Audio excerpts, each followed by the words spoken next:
Wait for it. And awesome. Welcome. Thank you very much to everyone joining in today. This is Shadow Legends Assemble episode number 4. I am your host, Thesaffronman, and we have got some juicy topics for you guys today. Let me just jump right into who we have with us. Okay, quick introduction, and then we'll get right in. You know him, you love him. We're keeping him up all night. It's Stewgaming. How are you doing, sir? I'm doing great, Thesaffronman. Thank you so much for having me. I see I'm with some excellent people here. This is actually going to be a really fun podcast. Awesome, man. It's great to have you as always, and thanks again for staying up. It's a pleasure to have you, man. Okay, Coldbrew Gaming, how are you doing, man? You're always a busy bee. What have you been up to this week, man? All good, all good. Yeah, nothing much really. Just the lockdown has me forced inside. Right. I do some Raid Shadow Legends. I do some streaming. I do what I can, man. Mate. What about you? Mate, we've done quite a lot on the channel. Like, we've raided a couple of musicians now on the channel, like outside of raid and stuff. And we've kind of had a good time this week. But yeah, mate, it's great. It's great to have you with us today. And mate, I don't know how you make the time to turn up, but it's great to have you. Hellhades, how are you doing, sir? Yeah, I'm doing well, thanks, mate. Pretty well. Pretty busy week, but yeah, good week actually. Good week. I've been diving into faction wars this week, which has been actually really good fun. Right. It's one of those things, like when you actually play the game, it's amazing how fun the game can be, I think.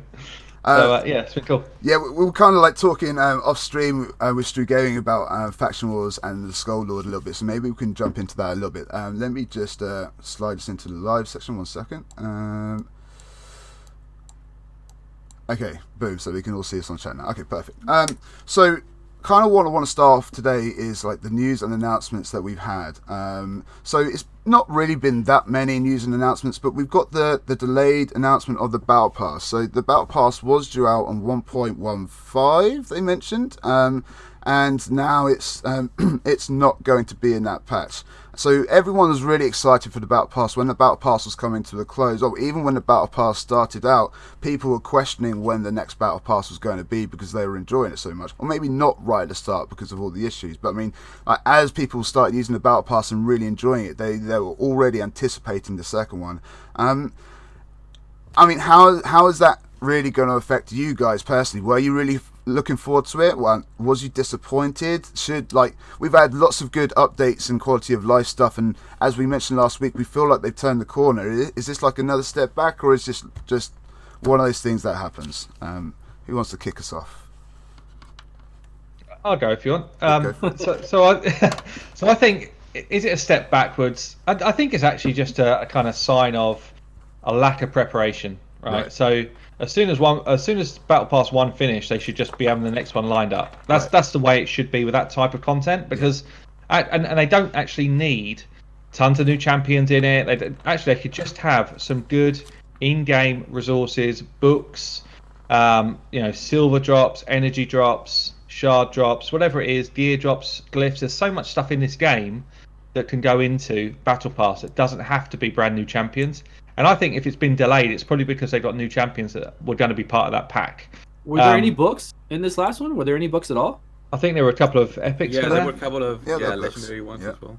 Yeah, but for me, I don't think it's a step backwards for the game. I actually feel like some of the stuff they've already talked about in 1.15 sounds good, and I know there's other stuff that they haven't dropped yet. So I feel like 1.15 still could be a pretty good patch. But for me, if I'm in the hot seat here and I'm talking to the guys back in the office, I say, look, why don't you just release it, but cut back on the champions, because it should be an easy release at that point.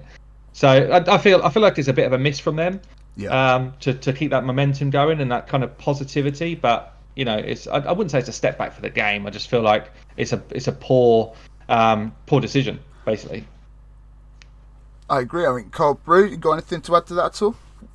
Yeah, I mean, I think in my opinion they shouldn't even worry about it. They should have they've set to release every single month, every single 2 months, 3 months period, whatever it is, and they can even have champions that are already in the game. We don't need new champions each time. Like for example, like a counterattack champion have a Skull Crusher at the end. That would be amazing for so many people who have like difficulties. What an idea! Yeah. Yeah, there's so many ideas that you can implement to the game. They just I think we were talking about that with the login system. So like when they removed the first login system and we had to like wait months for the second one, we were just saying you don't have to add characters in each login system. Just add a little something for people to log into each day, and that will keep them coming back. So yeah, they don't have to add new characters each time. I mean, just that something, another book or something would be really helpful. Stu, was you really looking forward to the second battle pass, mate? I was looking for the battle pass, and like Hades said, they should have already had it lined up. I don't mind like a week wait. Give a week if somebody wants to have a little bit of relaxation, so you don't have to do the daily, the weekly, and be on top of it all the time. But they definitely should have had it already prepared. And again, they're trying to catch up. They want to do a update every month. That's what their whole new plan is. An update every month. And to stick to that, I think they had to pull away from the battle pass, pull it out of the build that they're doing right now to make sure that they could get to that 1 month of giving us a 1.15. Yep. So I understand they had to pull it out, but again, it should have been something that should have already been lined up, should have been ready. And yeah, we don't have to have a whole bunch of champions like we had in this one. We had, I don't know, maybe 5 or 6 or however many there were. There were a lot of champions in there, maybe even more with the Bears, but there could be just, one legendary champion at the end and maybe like one epic in the middle, or just one champion altogether for the whole thing. And if they weren't ready, maybe they could have made it shorter. And again, definitely fill it full of books. Books are always a good thing for people to do, but I think it's fun. It's fun to do. It's fun to have a little achievement to do every day and every week to get on there and do it, as long as they're not crazy. And I think they've learned a lot from doing this first one. How about this for a positive thought? How about they've intentionally delayed it to bring it in tie with a new faction? With a new faction? Are we going to get a new faction in 1.15? Well, no, not what. So they've delayed the battle pass, right? So it's not going to be a 1.5. Right. So maybe they're trying to speed up the new faction. Like, was it the Asian Ninja Warrior? There's been teased, right? That faction. So maybe they're trying to save that battle pass for that or something. Oh no, I'm just a positive twist. Maybe they're trying to tie in a couple of things together. Right. But maybe, I don't know. That'd be pretty cool. But we've also had some changes to Rotos, which was announced. Let me just quickly get word for word what was said. So yeah, hi guys, some of you already noticed that Rotos the Lost Groom doesn't get an extra turn after he counterattacks under the counterattack buff. There was a bug which allowed Rotos the Lost Groom to get an extra turn when he was not supposed to. We have fixed it in 1.14. Guys, we do apologise for not letting you know sooner with the patch notes. But yeah, so Rotos has changed. Has any of you guys kind of noticed that effect this week while using him? I wish you guys could have seen the clip I've seen. I never knew that with Rotos, but everybody told me that it's been happening since he's been out. It has Coldbrew, Hades, have you guys, when you were in arena, did you ever get a counterattack by Rotos and he killed your whole team from that counterattack? Yeah. He would go crazy after that. I didn't know that. I just found that out a week ago. Somebody showed me a clip. And because I kill him with an Neathweed. He's dead. He's not coming back with an Neathweed done. But somebody showed me a clip and I was like, oh hell no, that is broken. And they said that's been going on since it came out. Yeah, I definitely noticed he's been less busted. He's been definitely less busted. Definitely doing less kind of strings of attacks. I actually figured he was just doing less attacks because they did that nerf to Relentless. I didn't realise there was like a second part to it that they'd fixed. So I figured it was just, okay, Relentless is not as effective anymore, so he's not getting quite as broken. But yeah, big difference to him, definitely. Well, I mean, when I saw that clip, it was unreal to me. It just blew my mind because nobody's ever supposed to counterattack and then start taking turns. Like just start going off on your, and especially somebody that strong. Nobody does that. It was just like a broken mechanic that immediately you could tell that, hey, nobody has ever done this in the whole lifetime of the game. What is this guy doing? It was pretty wild. Yeah, because he's got something written into one of his passives, like he cuts in. Yeah, if he takes a big hit, he cuts in. I thought that's what was going on. I thought he was cutting in, and then he just starts going crazy. So I didn't realise it was just busted. I thought he was busted, not like a mechanic was busted. Right. Well, he is pretty busted too. But yeah, it says he counterattacks, and whenever it's a counterattack, people don't take turns after a counterattack. Not like that. Yeah. Crazy. Yeah. That's good. So when Tormin first came out, literally everyone, when they got him, they were just like, it was so busted. Everyone was using him. Rotos is basically the same thing. Like. So I need to cough or something. Excuse me. But yeah, everyone's been using Rotos, and it's just been wild. He will just get one turn and take out like just everyone sometimes. And I did Nightmare campaign. He had 13 turns in a row. Like, he's just proper broken still. Really, honestly, if I'm being brilliant, he's great fun to use, but I don't know. I'm great. Yeah, I pulled. We had the double chances last week. I pulled a second Rotos, and I've leveled him up straight away. I've literally got 2 in my arena team right now. It's just so once you start having a turn, the other team don't have a chance. Even now, even after they fixed him, he's still totally busted. I am going to stick to my previous statement from last week. He's still fun. He's fun, yeah, he's fun. But it's a fun because he wasn't fun. Yeah, exactly. Okay, so the changes to the Rotos are, again, they mentioned that they should post that in the patch notes, and I think there's been a few changes throughout the game where they haven't mentioned it before that we've kind of found out. So hopefully they can be a bit more open with those patch notes, and that'd be great. Another thing that we've had, guys, is the 10 times event for the High Elves. We've kind of got that going on right now, this second. We've still got a day and 17 hours going on. So the boosts are from the Ancients and Sacreds. We've got Lysandra, Royal Huntsman. From the Voids, we've got Arbiter, which you can do from the missions anyway, but a second Arbiter maybe you want, I don't know. We've got Bellinor, Ethos, which I've been putting, I got a couple of weeks ago, and is literally just changed my account anyway for speedruns. Tyrell, everyone wants a Tyrell, basically a legend, as is Royal Guard. Thanazil was like my first ever healer as well, so he has his uses. But yeah, so people have been going crazy with the shard pools. How have you guys? Have you guys been pulling any shards this week? Have you had any left from last week? That's a question, isn't it? I mean, I've actually not pulled any, but I've got most of the good ones there already. So for me, it was a pretty easy pass. But I think Plarium or Raid, whatever, they do a very good job of making these times 10 events appealing, even though you completely know you shouldn't be pulling your shards. Right. I think they do a good job of it because they put out 4 or 5 champs, or now they've been putting out more than the sort of one, and there's always a mixture of champions that people just want, right? So I mean, if I didn't have the champions I've got, I probably would pull shards, even though I know I shouldn't be doing it. Mm-hmm. Don't know what the other guys have found. I haven't had a lot in my stream, actually, in fairness. I haven't had a lot of people asking to pull them. Right. But, I don't know. What do you guys think? They're all drained, right? Everybody's drained out. Yeah, from last week. I had like 3 or 4 shards. I opened those, and then I said, okay, ancient shards. And then I said, okay, I'm not pulling any more. Just saving them for next time. Yeah, when it kicked off, I did a stream right away to see if anybody wanted to do some summons. A couple of people were nice enough to buy the packs that came out, the chain packs. So we opened up 93, we opened up 97, and we got nothing.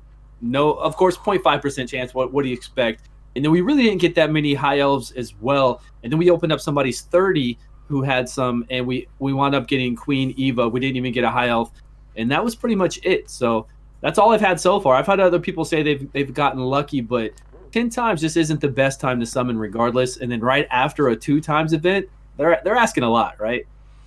I've had some really... So I didn't get nothing on the last 2 times either, and I was pretty burned. So I decided to. I told chat I'm not using any shards for 3 months. In 3 months is going to be my birthday on 31st of July. It's going to be a Friday. I've saved up my shards for 3 months before when I passed on the Baracus fusion, and I opened them up at Christmas for Tormin and stuff like that. So I'm kind of going. I'm doing that right. I'm doing a shard sabbatical right now. I'm going through that. So I'm saving up everything. I do have most of these characters anyway, but some of the chat, they've literally had 3 voids. They've got an ethos and an arbiter, and they've really got lucky for some reason. Some people have really got some decent characters out of these pools. But yeah, this wasn't tempting enough for me to break my sabbatical at all. But that's just because I've been playing for such a long time, and I don't know. I can't see how many of those would change my account that much. A secondary ethos would probably be pretty nuts, but I feel like, if they did a counterattack, if they did all counterattack champions, Martyr, Valkyrie, and Skull Crusher, then they'd have a lot of sales. You know what I mean? Yeah. They would break the bank, wouldn't they? They would absolutely break the bank, yeah. But if they did that once every 2 months, it can be an ongoing thing. I mean, if I see it again, that's okay. I don't have to summon during that time. I have all 3, but I mean, for the players, right? And to make money, I don't see why you don't do that every other month. Right. They could add it into the battle pass. Like once you reach level 50, it unlocks a 1-day 10x. A 1-day 10x? That'd be cool. Then they could save up and plan for it too, like an actual 10x. But man, coding for that would be yeah. I think it's beyond what they could do. But in terms of the champions available, I mean, most of those are very, very useful and they are enticing, as you'll say. So I'm sure many new players or mid-game players in general are probably going to think, yeah, that would really help out. And I think it is I think it is a good move. It is a good move what they did, especially after the 2 times we're all drained out. They are trying to get people invested in those characters, which I think is a great move, really, from a market standpoint. Okay, so I feel like it's perhaps a bit soon though. Like right, one straight weekend after the next one. For me, there's zero chance I was buying any of these shards, or even if I did buy some, there was zero chance I'd be pulling them for this event. Like if there was a good deal out there, really good deal, then perhaps I'd be tempted, but not to pull for this. It'd be perhaps to restock. And on top of that. Soon. Did you see any good deals? I mean, it was the chain deal that's terrible, right? Is that one not good? How's that chain deal? I've not tried that chain deal actually yet. I'm not sure. It's okay, but there are much better ones. I think that eventually come up, like the monthly ones. Right. Whatever they're called. I got the $50 one. That was good. 2 sacreds and a couple of. Oh yeah, that's right. Actually, yeah. I thought we'd see that. I thought we'd see those more often during this, for sure. At least one of those. Well, in terms of the timing of when it got released, they're kind of known for doing that, right? Like we had the Harvest Jack fusion, it took a lot of resources, like the week after, or something we had the Baracus fusion, and we're like, what? And it's like the hardest fusion we've kind of ever had, they like to kind of do that. That is like one of their marketing things, though, it's just, they don't want us to save our resources or hoard our resources. They always want to give us a reason to spend them, Yeah, definitely, yeah, for sure. So that's great. So that's like basically the news and announcements that we've had so far. One of the other topics I want to talk about today, or a little bit later, we're going to go into the favourite areas and activities of our podcasters, where they like to grind a game. Hopefully we're going to talk about the music video competition, because like the whole community seems to be getting very creative with that, especially with everything that's going on. And we're going to try and talk about when is a good time to save shards. Maybe we can kind of talk about that now, since we're talking about shards. So when is a good time for a player to be saving shards? Should they be... if they're like a new player, I've been literally recommending new players to kind of try and get lucky once to build your account around those characters, and don't really start saving up until like you're level 16 in dungeons and you have some team options and stuff. But when do you guys recommend players to sort of save up on shards, if at all? Well, I mean, I think the best way to go is to save up your sacreds. And just keep opening those ancients and hopefully to get lucky, as you said. But the sacreds, I mean, the jump from 6% to 12%, I think it feels way more than 0.5% to 1% on the ancients. So save up those sacreds, and if you get lucky there, if you have like 3 or 4 sacreds saved up, you maybe get one legendary that's gonna be useful. Yeah, that's much better. But it's all gambling with this game.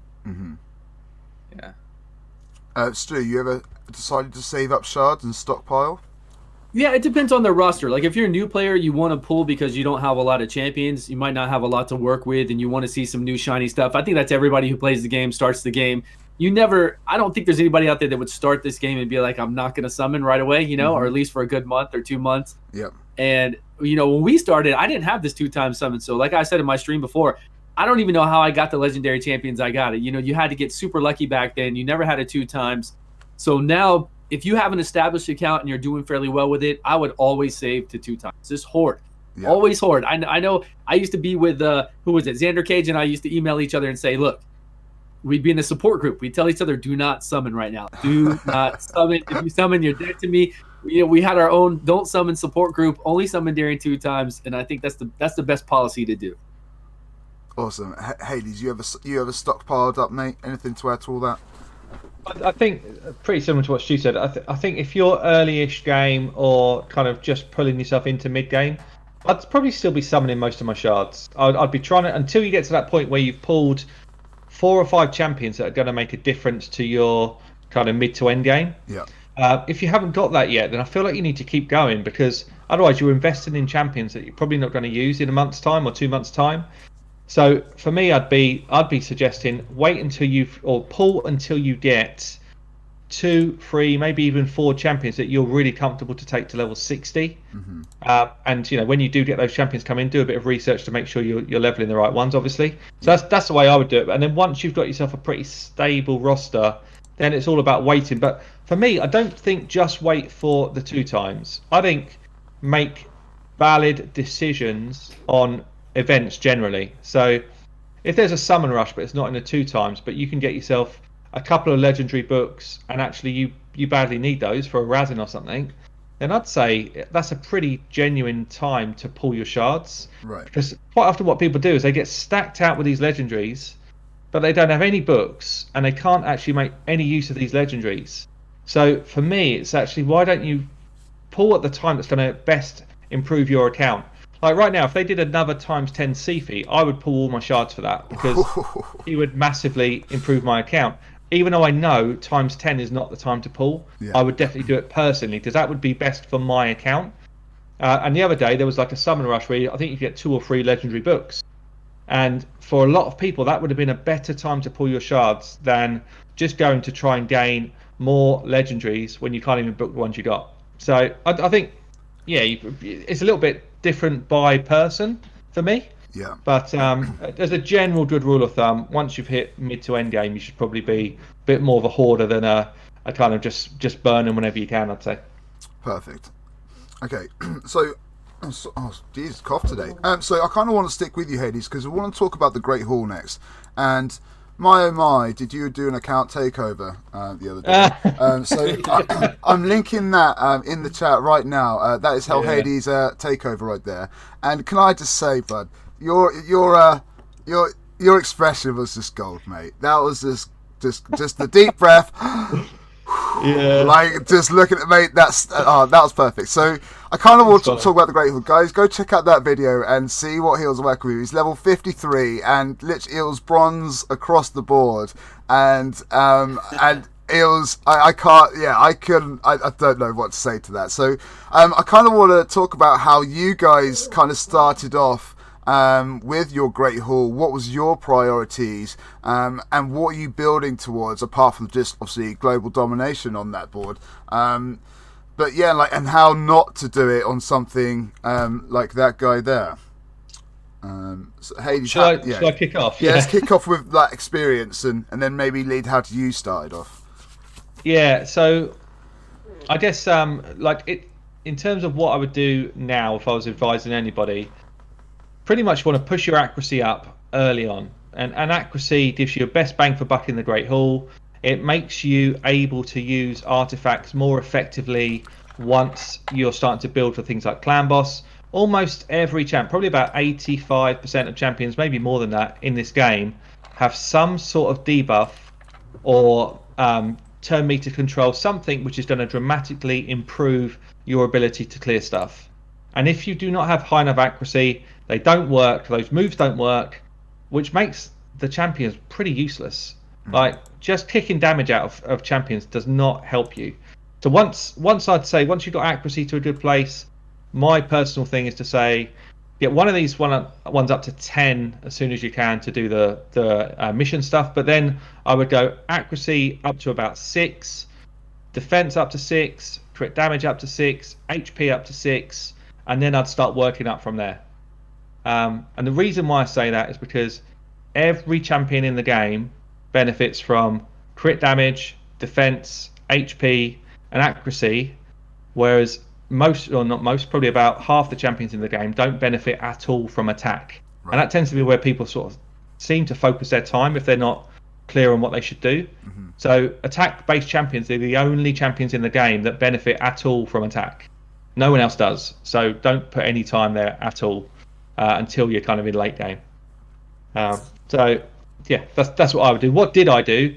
I pretty much did that because I was quite good at just researching, and even though there wasn't that much content out when I started the game, I did kind of get snippets of direction. But I probably started, if I'm honest, I probably started with attack and crit damage on my farmer.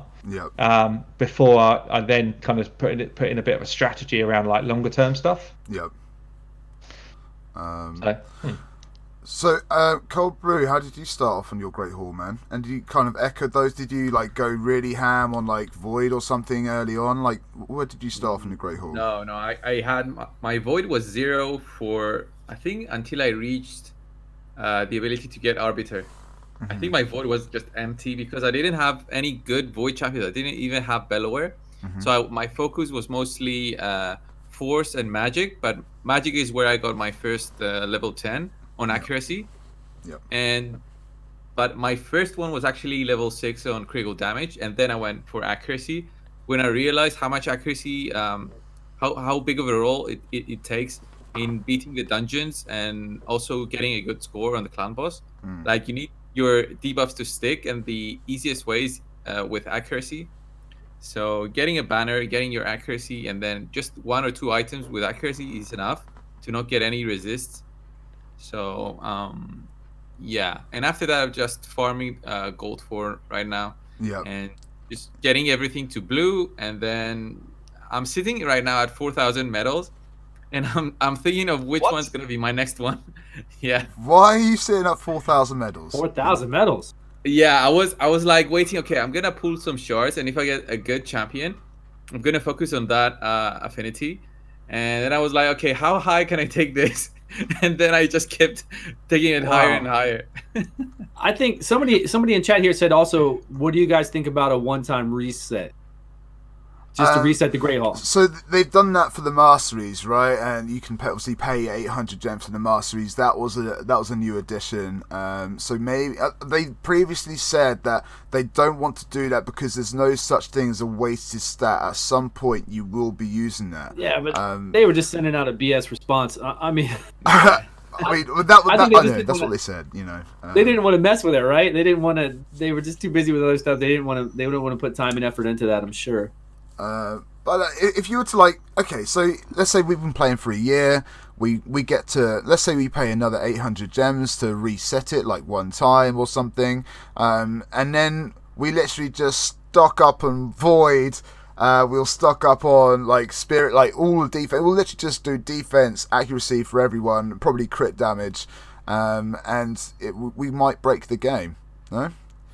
Like, if it's a one-off, so what I would say to that, what would be very cool is, the final reward on a battle pass one time is, this magic item. The battle pass you got to pay for, not the free-to-play one. Battle pass you got to pay for. You got a one-time Great Hall reset, bang, and then all of a sudden you've got a really cool reason for everybody to get that battle pass. Not just, even like the long-term players might pick that up that perhaps didn't need it. I think that would be quite a nice idea. I think the people are going to get the battle pass no matter what's on it. Honestly, I think they're clucking just for that extra XP in the campaign, just so they can farm their 1s and 2s and extra run less or so. I certainly am anyway. That was amazing. But yeah, like, I don't know. I think maybe it could be good. Maybe I don't know how much. I don't know how much they have to do it, but some kind of special item which we don't have before to reset the Great Hall, like for a battle pass, that could be really interesting, man. Stu, any thoughts on that, buddy? What do you think on that one? They can make it straight monetization. I mean, they could just do a shop right here when we look into the shop where you buy things, and they could say reset the battle pass for $4.99. I mean, they could do that, or they can make it seem not so sleazy and put it in a deal like with the battle pass or with a regular deal that you see pop up. That way it doesn't seem like it's a complete sell. At least you get other things with it. But yeah, a one time, and then obviously the only people that are going to take advantage of that are people who really know what they want, really know to reset it, because accuracy in the beginning, you really need it because it's so hard to get a banner, right? It's so hard to get an accuracy banner, especially coming up. You have to farm forever. You're not ready to farm spiders. Spiders is crazy. It's not tuned at all for anybody, new to the game. Yeah. Even coming up when they're doing everything else, it's just not tuned well. So for sure you want that accuracy in there, but they should really do it. There should be a reset. There should be a gym reset already in place. I think they just wanted to focus on other things, so they just brushed us off for now. So I don't see that coming, but for sure when you're doing your accuracy up. That is like Hades said, it's the most important thing. Every champion has an ability and without this, they basically can't do it. Yeah, they're no good. Yeah, so I kind of started out and just got like 4 on everything. And then I focused on the Magic champions because that's who I had. And then I got 10 on accuracy for everyone, and now I'm starting to work on the defense. So I kind of like started on it evened it out a little bit. Then focus on the accuracy, focus on the defense. Definitely going to have attack going last, but yeah, it's definitely don't do what that guy did in Hellhades video and just ignore it for 53 levels. He was already onto his 180-day rewards, guys. He'd been playing the game for a while, and I'm not even joking. There wasn't anything above level 3, and most of it was level 1s and 2s. I literally looked in it. I didn't realise the face I was pulling until I put the video up, and people were like, "Check out his face at 2 minutes." I went back and checked it. Some of those accounts I don't like though, because I swear people don't really try hard enough. Like when we've gone in there and done account takeovers, there's plenty of accounts that are old like that where they have 3,000 energy or 11,000 energy saved up, and they just really don't play their account. Like they want us to do all the work, and they just don't try hard. They want somebody else to do it for them, and they're just logging in daily, and they're not really doing their arena. They're not doing, you know what I'm saying? They're not really doing that stuff. Yeah, that's true. On some of them. So I mean, that was a pretty accurate view. Like this guy had 4,000 odd energy, and it was pretty fair. Yeah, do some work, guys. Get in there, do some work. Yeah, I think people usually get frustrated when they are, can't progress through the dungeons, and they just quit on trying in the arena or just farming with their energy. So they just basically quit, and they want an easy solution. That's why. Well, now that I think about it, remember, we all did the gold rush. We all did the gold rush together. So when we went through the gold rush, we got to see a brand new account coming up through the ranks, right? And we had to make it to gold 4. But when we first started out, it's kind of weird. And especially with the brutal rush account that we did, it is very hard to win arena battles even in the beginning. The people are strong. They really are strong. So you have to put up that weak defense of nobody there, just like a bully, and then try to come in and get your free wins every day as you're coming up. I feel that's the easiest way to do it, because really, if you just play hard for a week and you're not ready, you'll be stuck. You will be really stuck, and you don't get any. You don't even get 1 point for a loss, which I think it would be nice if they at least got 1 point for a loss. Yeah, that's actually not a bad idea. To be fair, that wouldn't be a bad idea, given some sort of loss point support. Yeah. Stu, have another sip of beer, sir. That's a great idea. I like it. That's what I have to say. That's great. I'm running low. I got to go grab another one. Feel free. Go grab another one if you want, mate. It's all good. Okay, so I'll be right. So that's kind of the great haul. I think that's a great summary. We've kind of talked about how not to do it, how to kind of go about it, and try and focus on the characters that you have first, and then get some accuracy down, because it's just so useful in all areas of the game. And try and save the attack till last, because it's just not what you need, pretty much. But yeah, so we're going to talk about gear sets as well today. So there are so many gear sets. There's like 34 gear sets, 36 if you include the arena, the platinum arena rewards. But we're just going to go through like the 34. We're going to go through 17 of those today, and the other 17 next week. So today we're going to talk about the life set, the offense set, defense set, critical rate, accuracy, speed, resistance, lifesteal, destroy, toxic, retaliation, fury, curing, immunity, shield, crit damage, and reflex. Big list, only half of the list that we're going to talk about for next week. Some of these are kind of beginner and intermediary sets. Some of those sets you're going to be using for end game. Some of these sets you're not going to be using at all. Starting off with the life set, nice and simple. You only need 2 items for the set bonus. You can find them in K-Rock Castle in the campaign and in Ice Golem's Peak.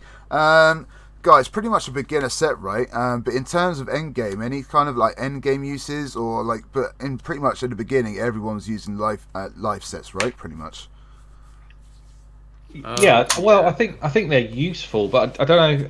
Most people probably would be using more offensive type sets, I guess, in even early game. For me, actually, it comes more into play when you've got a better grasp of the game, when you've actually pulled a couple of champions that might benefit from like larger HP pools. So if you had like a miscreated monster, for example, as one of your early game epics, then he would benefit massively from a life set. Mm-hmm.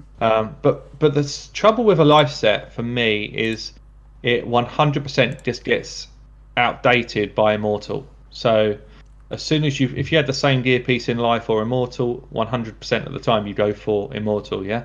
Yeah.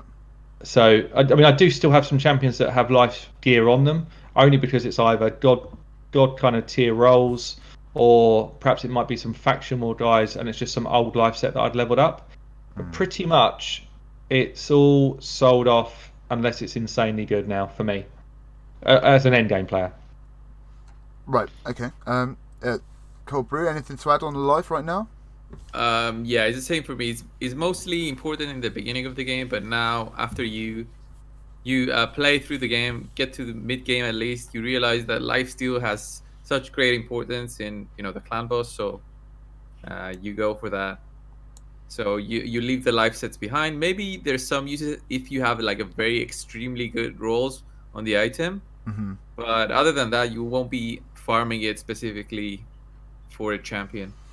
I mean, even if you like your mid game to late game player, I mean, you'll be doing clan boss so much, you should be having quite a lot of immortals. So even for faction wars, immortals going to be better because you're going to have the option, right? So, Yeah.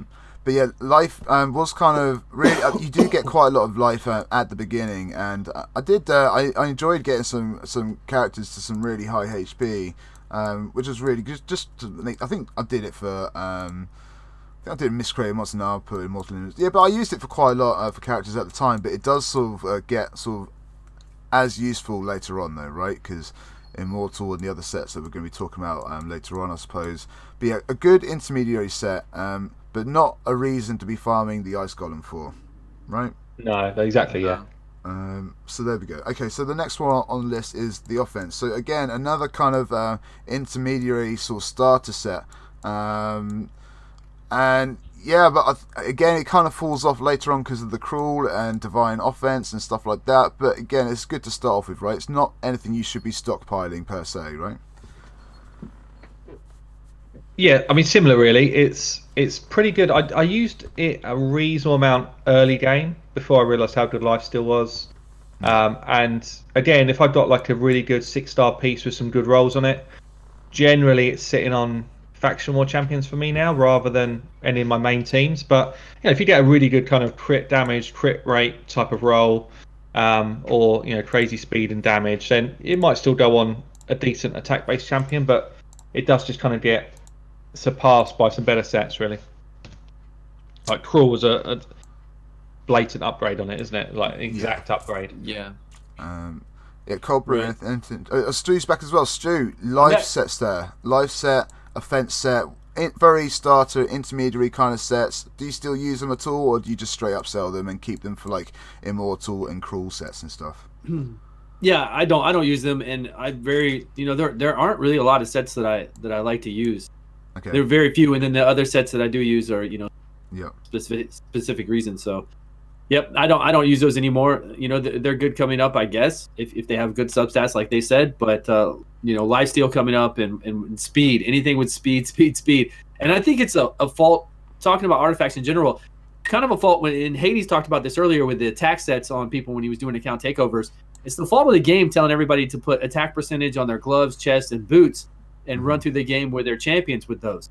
Because it tells you to do that on the missions. And we all saw that again when we did all those lower level accounts. They kept telling us to do that.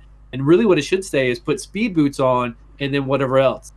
They should revise that. I think they should revise it. But yep, sorry, I got off topic of No, you're good.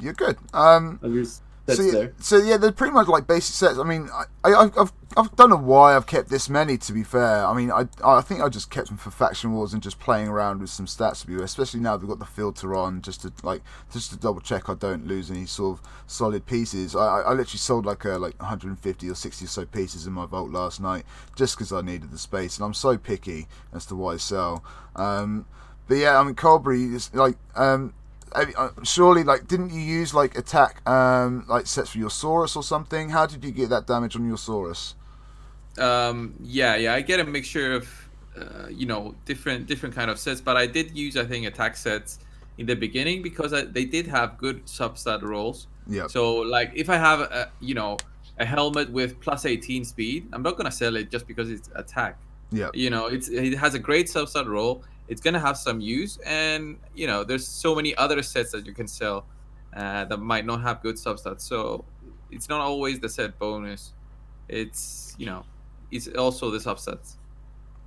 Yeah, so I mean, they do have the usage, but they're very limited. Later on, you get on in the game, though, right? So yeah, the further you get onto the game, you just keep the best of the best and just move on. I suppose definitely shouldn't be hoarding up on those later on. So the next set that we're going to talk about is the defense. So you can get this from the Catacombs of Narbuk, and again the Ice Golem's Peak. So you can get offense from the Ice Golem's Peak as well. Probably a very underrated set, purely because it becomes for a two-piece, defense is very important later on in the game. So yeah, there are other sets that we can use, but defense is kind of underrated. And it's probably one of the better sets to get from the Ice Golem. What are your guys' thoughts on the defense?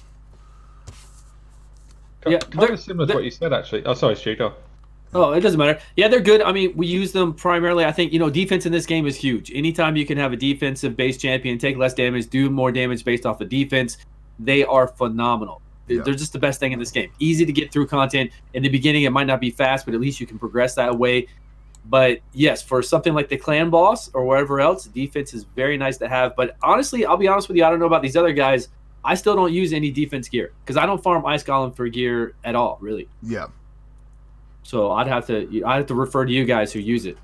Yeah, so I do. I use defense gear mainly for my clan boss setups. So if I've got defensive base champions, if I'm just trying to push that extra bit of defense which pushes my damage up, or like my Valk at the minute, I've got a Valk with a lot of defense, like 7.8k, and she's got 2-piece defense on just to push her defense up. It's the only set in the game which is going to increase your defense rate. So I don't go out and outwardly farm Ice Golem, but I have kept good defense pieces and good resistance pieces from Ice Golem where we've been kind of pushed into it through an event. Yeah, I do keep hold of those because they're quite unique and they can actually do some good work for your accounts. Yeah. But I wouldn't say to someone go and farm Ice Golem ahead of Dragon or what have you, because it's not going to be, especially not for endgame. But yeah, I think there is definitely some use for that set. Coldbrew, anything to add, buddy? Yeah, it's the same with me. I do not actively farm them, but if I do happen to get a good set, then it's definitely useful in both dungeons and the clan boss, especially in some champions that have difficulties surviving. Getting that extra bit of defense is helpful. So I'm basically seeing a little bit of a pattern. These sets aren't hugely desirable purely because we don't want to farm Ice Golem for whatever reason. So why don't we want to farm Ice Golem? They need to put better gear in there. They need to switch it up, I guess, maybe. They could switch it up, but they need to keep dragons the way it is. They definitely need to keep dragons with the good gear, with the accuracy, with the speed, and the lifesteal, so that everybody can branch out from dragons to all the other dungeons. But, for PvP and for harder hitting stuff, you go over to Fire Knight. For starting gear and for pretty much everything in the game, you go for dragons, and you still go for dragons for arena as well. Yeah. So they just need to really get us. They need to put Relentless in there. I really think they should put a low percentage drop of Relentless in there and just let us farm Relentless. Ridiculous. So this is why they should have put the Arena Platinum reward gear. They should put one in Ice Golem, one in Fire Knight. Everyone would have been happy. I think that would have been great. The four kind of weird sets, the four non-starter sets in Ice Golems, pretty much. Maybe Taunting isn't fair, but the rest are trash, right? Retaliation, so niche. Reflex, so niche that you're ever going to use it. Cursed, probably the worst set in the game. Sorry, I've got into the other sets here, but pretty much as a dungeon, the only pieces I want to drop are resistance or defense. Yep. And that's for kind of niche builds. That's quite niche. So yeah, it's just a bad dungeon to farm. Plus, generally, it's probably your slowest dungeon as well.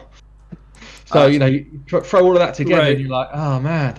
So how fast can you guys actually farm stage 20 of Ice Golem, out of curiosity? 1 minute? Yeah, what's mine? My fastest I've done it's 45 seconds. I'm probably normally about 110. It's all about that seer. It's all about that seer love, guys. Come on. Oh man, mine is 3 minutes. That's why do you have seer, Coldbrew? No, it's the champion that I'm trying to get every time there's a 2x. Okay. Do you seer Hellhades? No, I don't actually. No, mine's not with seer. Mine's with going kind of Draco, Raw Guards, and bringing in the old Rotos to kill the ads. So my 45 seconds was how's that Draco. nowadays? Because it's very dangerous now because you can AoE at any time. If a Royal Guard pops off and they don't kill those side minions, you can still have a wipe no matter how strong your Duchess or Gorgo or Arbiter anybody is. I've pulled one Royal Guard out now because of that, so I only use one Royal Guard in that setup. So what's your setup like? It's like Draco, Rotos, Royal Guard, and then there's Kaimar to do the reset. I think I haven't got it open right now. I think my other one is, who is it? I think it might be Bad L. Yeah, Bad L's amazing there. Yeah, I think it might be Bad L to push the extra damage. Either of them, so that's why I'm stuck at 3 minutes. well, you have Coldbrew? He's got a bunch of rares. He gets Coldbrew. Come on. I've got my best champion is Venus. Okay, She's the one I'm so happy for. Yeah. You do have Venus. She's amazing. Yeah, she's amazing. But the thing is, look, in Ice Golem, I've done so many things in Ice Golem that when I do run it without those teams that just clear it so fast, it's a really long dungeon. If you just even if you take in legendaries that are great legendaries, but they're not really equipped well to do Ice Golem, it still takes a really long time. If I take in Altan, I take in other people, sure, they can do really high damage and we can get a decreased defense out there, all that, but it takes time, right? Because you got to kill the side guys, you got to kill the main one. Yep. It's not fun. Do you have someone in your team, Stu, that keeps them dead? Have you got someone that blocks revive?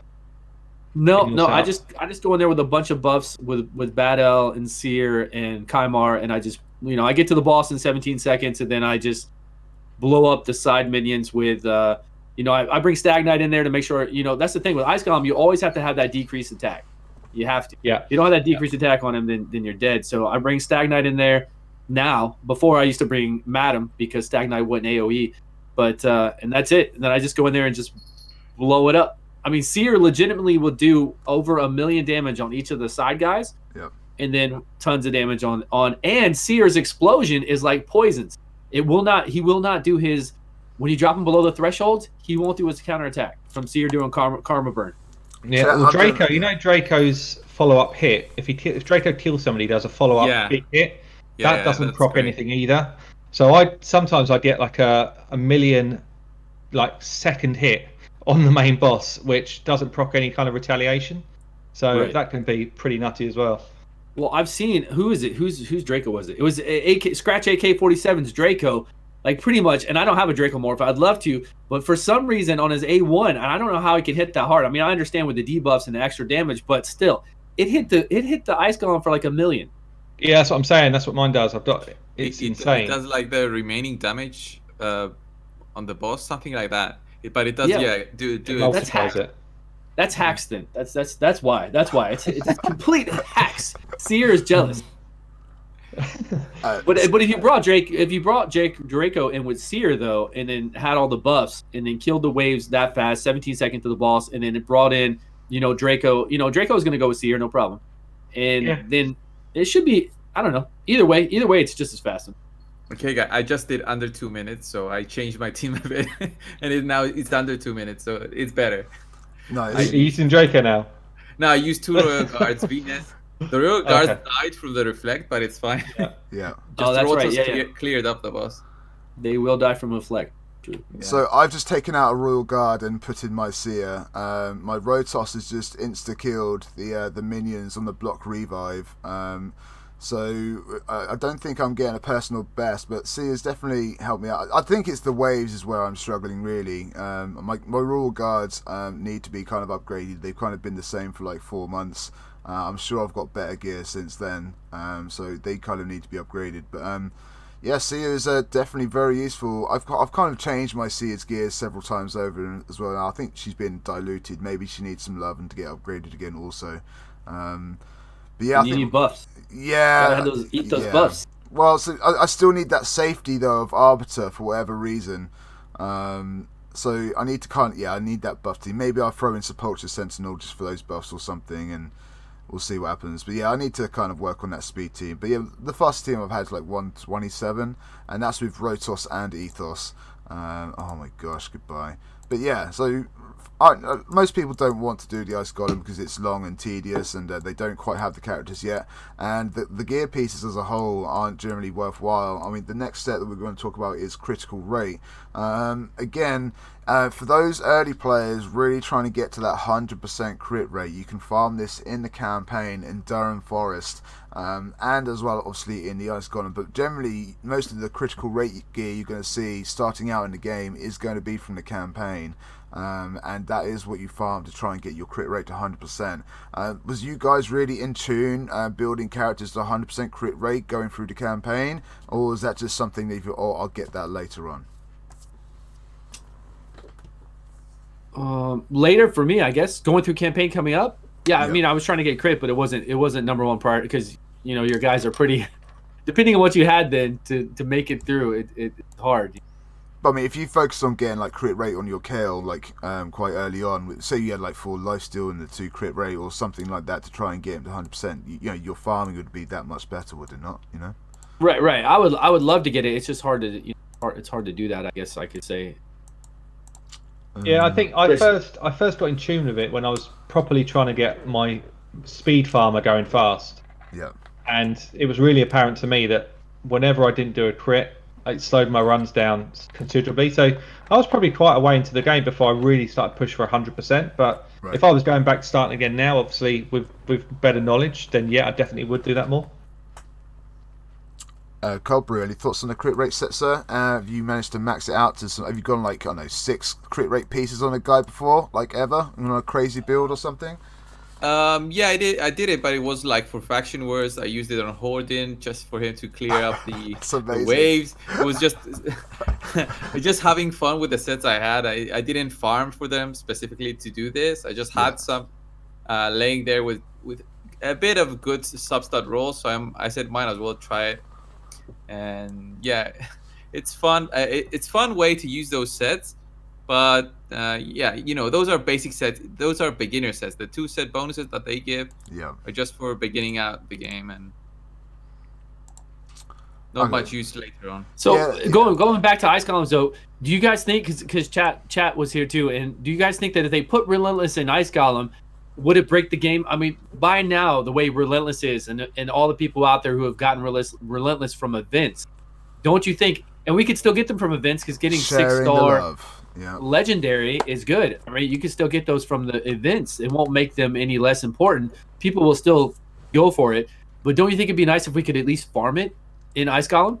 Give us a reason to really go there. And it would like Relentless would just be more accessible to more people that maybe aren't on a budget as much as the others, for free to players to have the opportunity just to have a slice of Relentless gear every now and then. I think that would be great for people. So I think that should be a thing, But then I also, like I said before, I think they should have done the platinum rewards. They should have put 1 in Fire Knight, 1 in the Ice Golem, and that should have been. That would definitely help with traffic trying to get people to farm those dungeons. But having Relentless in there as well could be pretty good. Maybe you could put Relentless in there. Maybe they can think of another one. Maybe they wanted to put like Divine Speed or something. I don't know. They could think of another set to split up. But yeah, that'd be nice. I would like to. I'd like to get with all the other YouTubers and we could pressure Diamond to do something like that because I really do think that Ice Golem could use something. And it'd be fun. Like you said, it'd be good for everybody else. Definitely. Yeah. Definitely need something different. Yeah, I don't think it'd be hard to code. I mean, currently the dungeons, there shouldn't be like a clear choice between which one to farm. Because right now, if a new player asks me, okay, I have 1,000 energy, I'm just starting out the game, where should I farm? And I always say Dragon because that's where he gets the most useful sets. If he's a beginner. So if it wasn't such a clear choice, it would be so much better for to bring variety to the game. We get more teams, different kind of teams that do the dungeons faster. Yep. I mean, Sean in my chat has just mentioned, I have no idea why Frost isn't in Ice Golem. Yeah, true. Yeah, that makes sense. Yeah. That makes sense. Totally, it should be in there. I 100% agree with that. Nice one, Sean. It's the little things like that which would just make sense, right?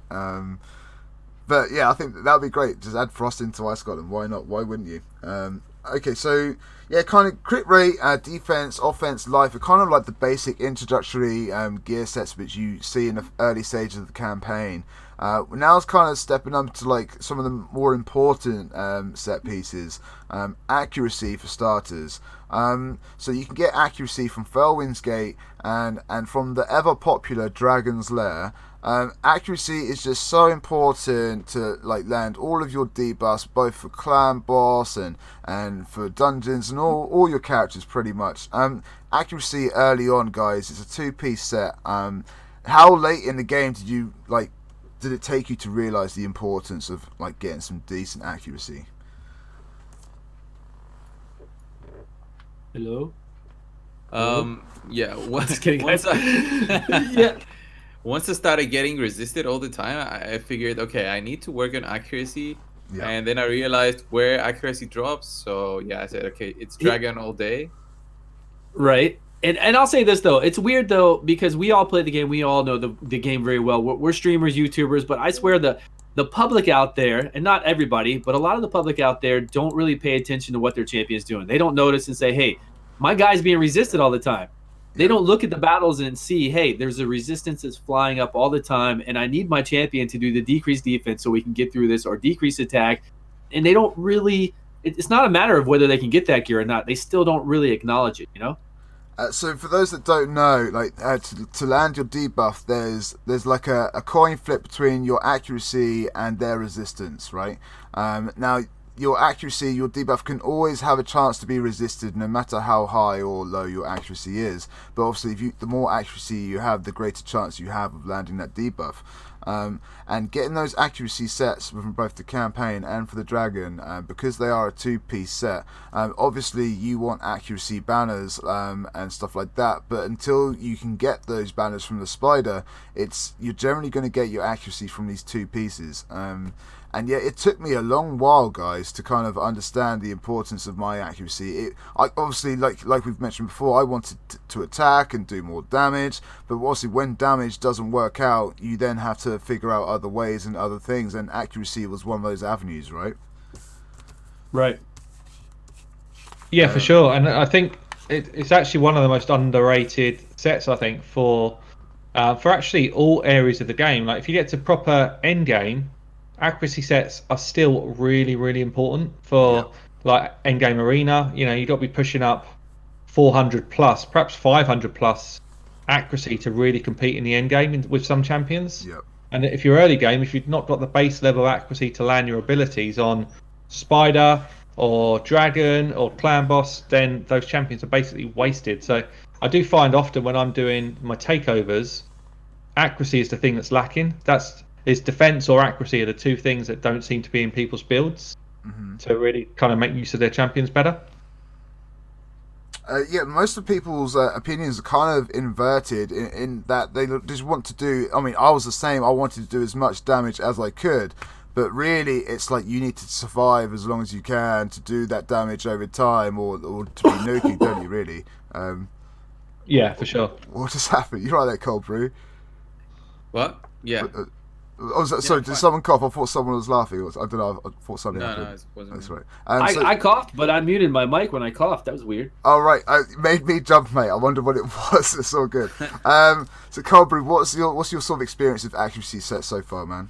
Yeah, I still find accuracy sets very useful, even in the late game. I've even done some takeovers where I had like a level 40 cold heart, and I put accuracy sets on her and still managed to clear the Spider 20 because she definitely needs accuracy to work and just some crit and of course critical damage, but accuracy sets can be very useful for mostly every champion out there that has like some sort of debuff or skill that requires accuracy. I mean, even the Royal Guards need a bit of accuracy for their A1, right? So yeah, and A3. No, for the A1 for the land of defense down, right? Yeah, and the terminator reduction, that's right, yeah. So, even your nukers, like, kind of need accuracy as you're building them. So, yeah, very important set. Someone just mentioned in chat as well, what if we get a 2 times or 10 times artifacts drops in dungeons, like a 2 times drop event for Lifesteal? That would be cool. That'd be interesting. I love my chat. There we go. Yeah, they bring us some good stuff. I think I would love that more in spiders. 10 times each every other day or every day for a different faction or for 2 different factions. Right. Dwarves and high elves today for spiders, and then tomorrow barbarians and whatever else. 10 times. That way, if you don't want to summon that day for spiders, you don't have to. You don't want to farm there. And then the day you do want to farm there, you want to get that Ogre and Tribe one. It's Ogre and Tribe 2 times, 10 times. Go in there, because spiders, especially, we're talking about bringing on some new factions one day, right? I don't know when, but I'm just saying in general. So for spiders, it's a great idea. Actually, something like a two times chance to drop banners for a period of time, or just like specify a particular part of the year. 2 times chance to drop boots in dungeons. That type of thing could be quite cool as well. God, they could just do anything like that, though, couldn't they? That'd be great. I mean, per faction, per gear set, like whatever they wanted. Like for the spider on a Wednesday, for the ice golem on the Friday. Not they don't want to do ice golem as we've talked about, but I mean, people would jump on in and do those if it's for a certain faction or something. I would definitely be farming for like accuracy banners for any faction if it was to come along, because they all need accuracy banners, So that would definitely pull me in. Would that pull you in, Coldbrew? Yeah, it will bring more variety to the game. Definitely some sort of daily events that happen to the dungeons and give you more of a willingness to farm it would be great. And they would also be monetized, of course. So they would win as well. Well, people would definitely be spending their energy. That's for sure. And you don't even have to. I mean, it'd be nice to have some kind of tournament or event in line with those, but they obviously wouldn't have to do that, and we would still spend the energy because it's like a certain percent of that faction. So that'd be pretty cool. Now moving on to like one of probably the most, one of the most important sets in the game, really. I know Stu is very excited to get going on this set, and the speed set, chat, right? Very, very important. Stu, talk to us about the speed set, man. Why is it just so crucial?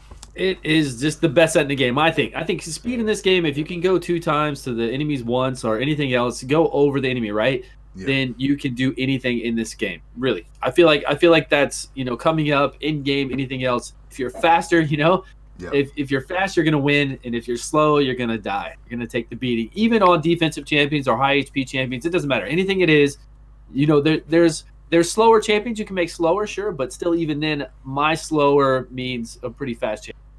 Okay, so what is your slow? Slowest? I think the slowest for any champion out there at in-game, no matter what you're doing, is somewhere around like 180, 185. But I will say this.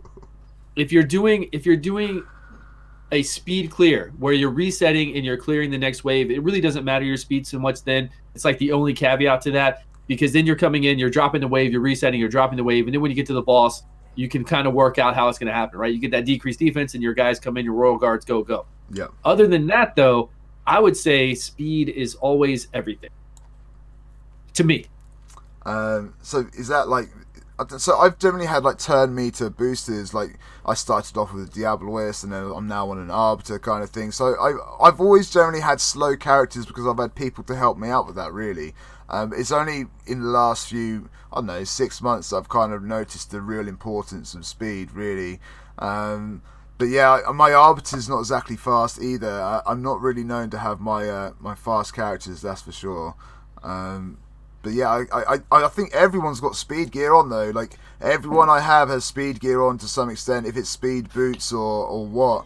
Literally, that's why I've got next to none in my vault, because everyone's got it on. It's just so popular, right? Right. yeah, it's hard. I mean, speed substats are it. That's what we're looking for. Yeah. So I'd say the only time when I don't care so much about speed, or I still care about it, but I care about it in different ways. Sometimes in the clan boss build, you might go for a certain speed, but still you want good speed substats, because that enables you to build more defense or more damage. Or so even if I'm going for kind of a slow build, I've still got speed substats in that build. Yeah, and it enables me to push crit damage gloves or defense boots or something else to build more damage. Yeah. So speed is king. I did have a period of time where I was able to go quite defensive and slow and win a lot in arena, but those days are probably gone now. That build just doesn't seem to cut it anymore, because one person with high accuracy can just wipe out a full team of high resistance. Yep. Whereas One madam. Yeah, exactly. One madam's Yeah. all it takes. Yeah. So and then you've got people obviously coming at you fast to nuke you down. So as soon as you've got that decreased defense on you on a defensive based champion, it's quite hard to sustain. Yeah. Whereas I think if I think back, I don't know, maybe 4 months, that type of team was pretty successful. It got me to sort of top 5 plat a couple of times early on, but people just adapted. People adapted, and all of a sudden it's not particularly viable anymore. I would love to know each of your fastest characters' speed. Do any of you know? I would love to know. 400. No, I'm just kidding. I think somebody said it. Jeez. Somebody did say that the fastest person out there has almost 400, or is that 400? But that's with like max glyphs and probably max. Mate, that's crazy. Max rolls and everything. That's hard for me to believe, because getting, it's like winning the lottery every time you get those quad hits. There's got to be insane. So Mate, I'm not sure that can be true. I've seen a couple of like mid 350s on champions, and that feels like that's up there as top end. How do you compare to that, Stu? Are you faster than that? no, my fastest is like 335.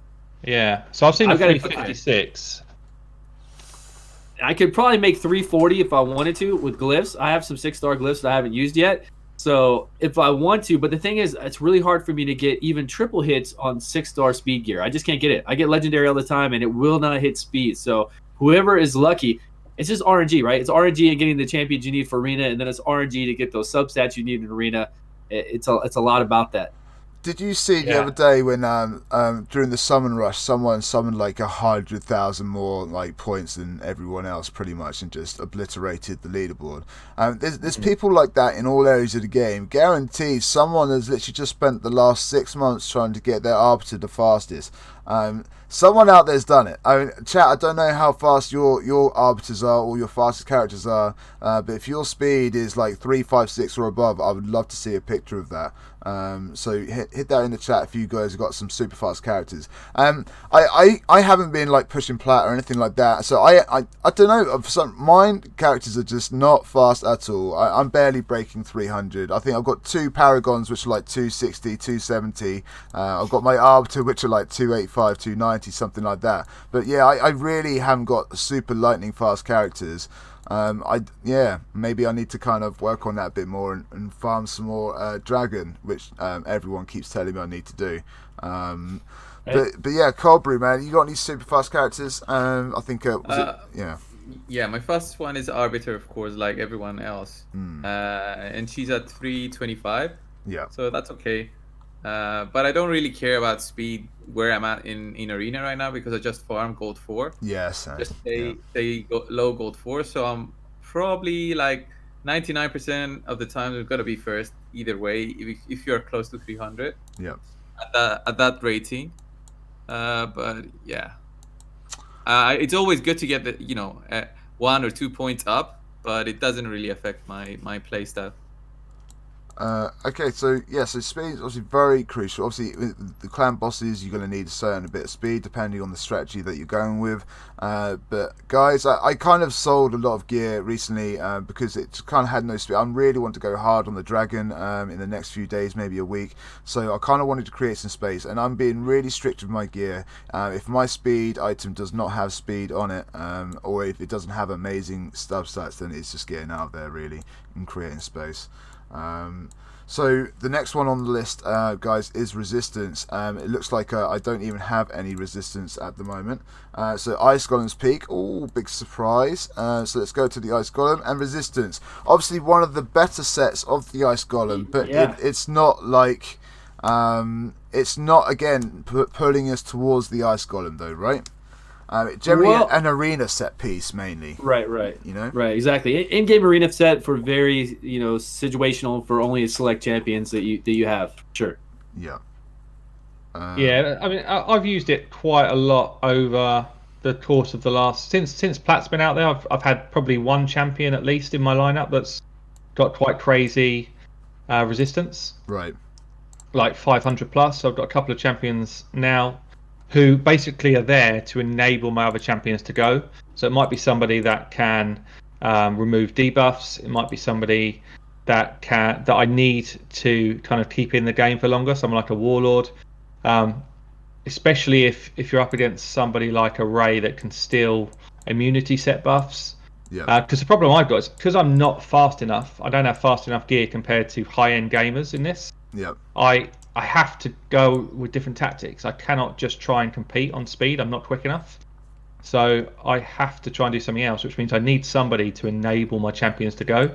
Yeah. So resistance is actually quite high profile for me in my setups. And that is like obviously mainly for the arena though, right?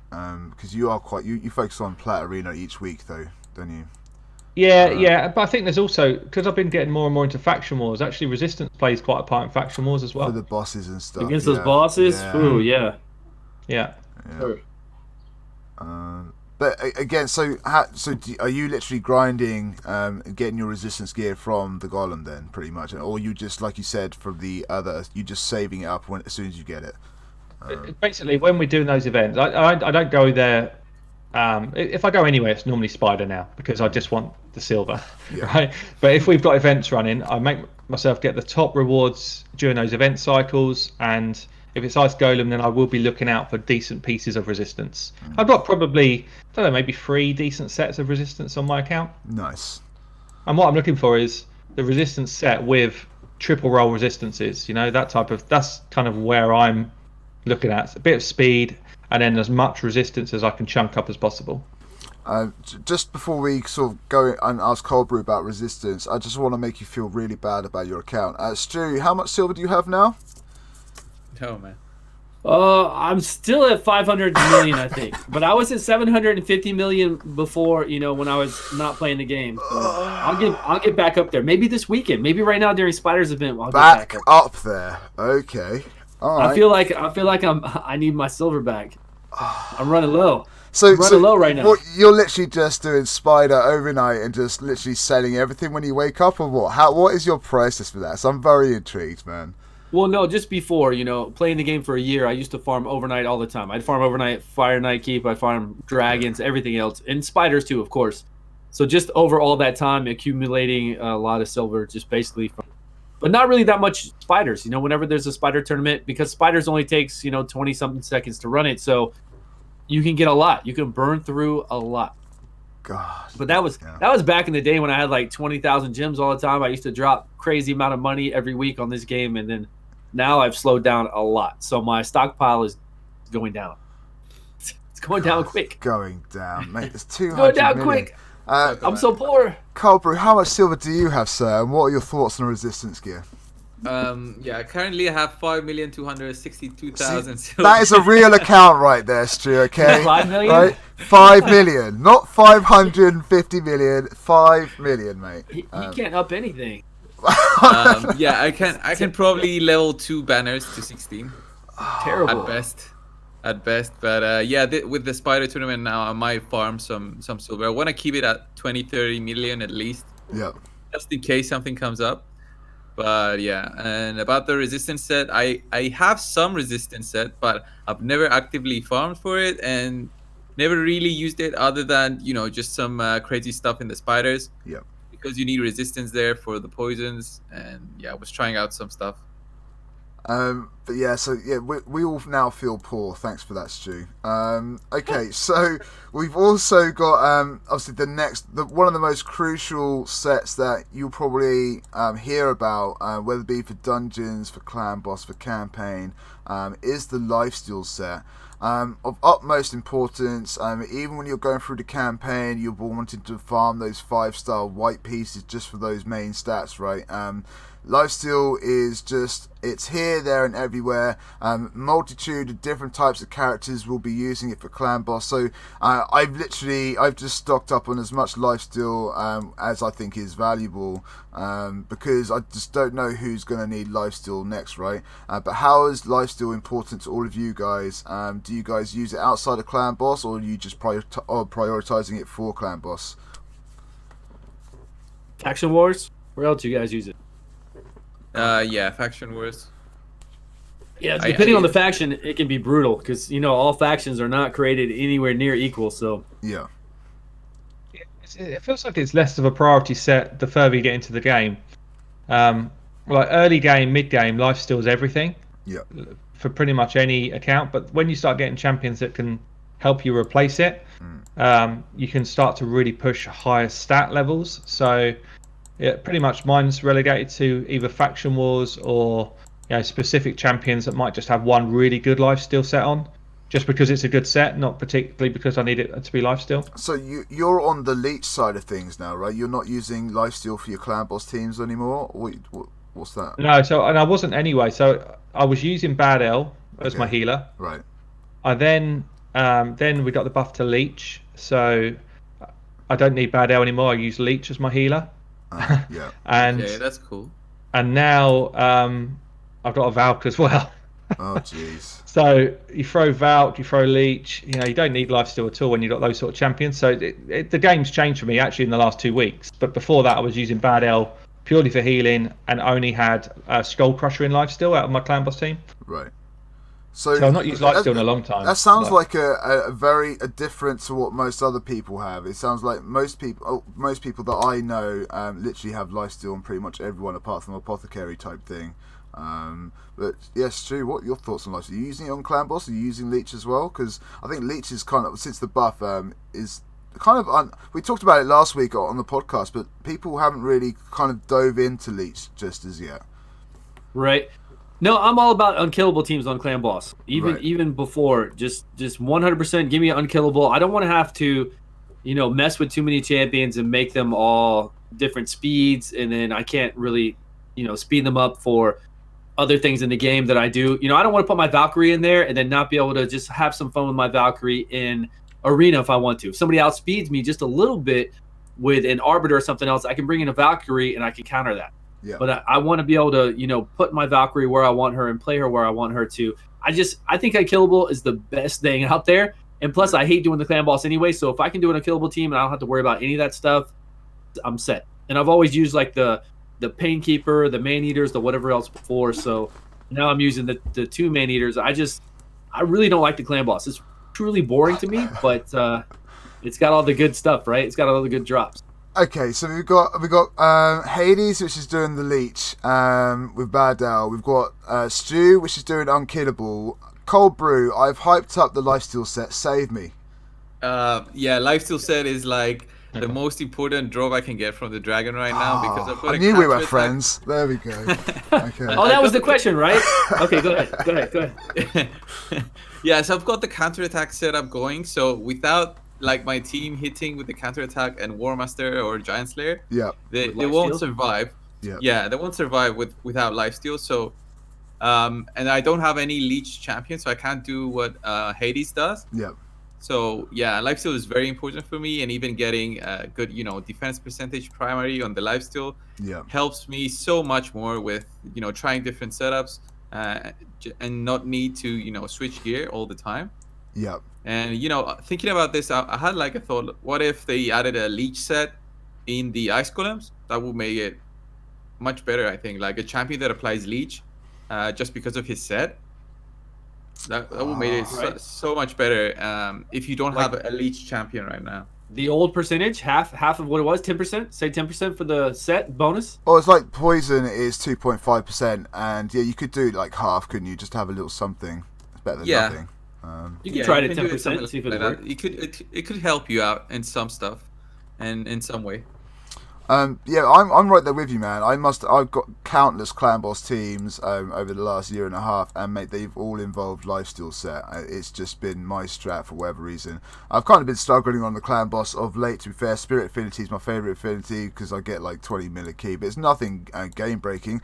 Maybe I need to change up the strat completely and just step away from Lifesteal. Maybe I'll check out my Lifesteal. Maybe I'll build up on Kill. I don't know, but looks like Lifesteal might be coming towards the end. But yeah, I have just so many Lifesteal pieces just because the variety of characters which I use in clan boss teams. So yeah, I think it's so impressive that you guys have gone like a different strat, like Stu, the Unkillable, yourself with the Leech, but then that Leech is literally a new thing. Has it really been like that much of a big thing for you? Obviously, you've got like Bad Alcazar as your healer, but could you use Leech without your Bad Al, do you think?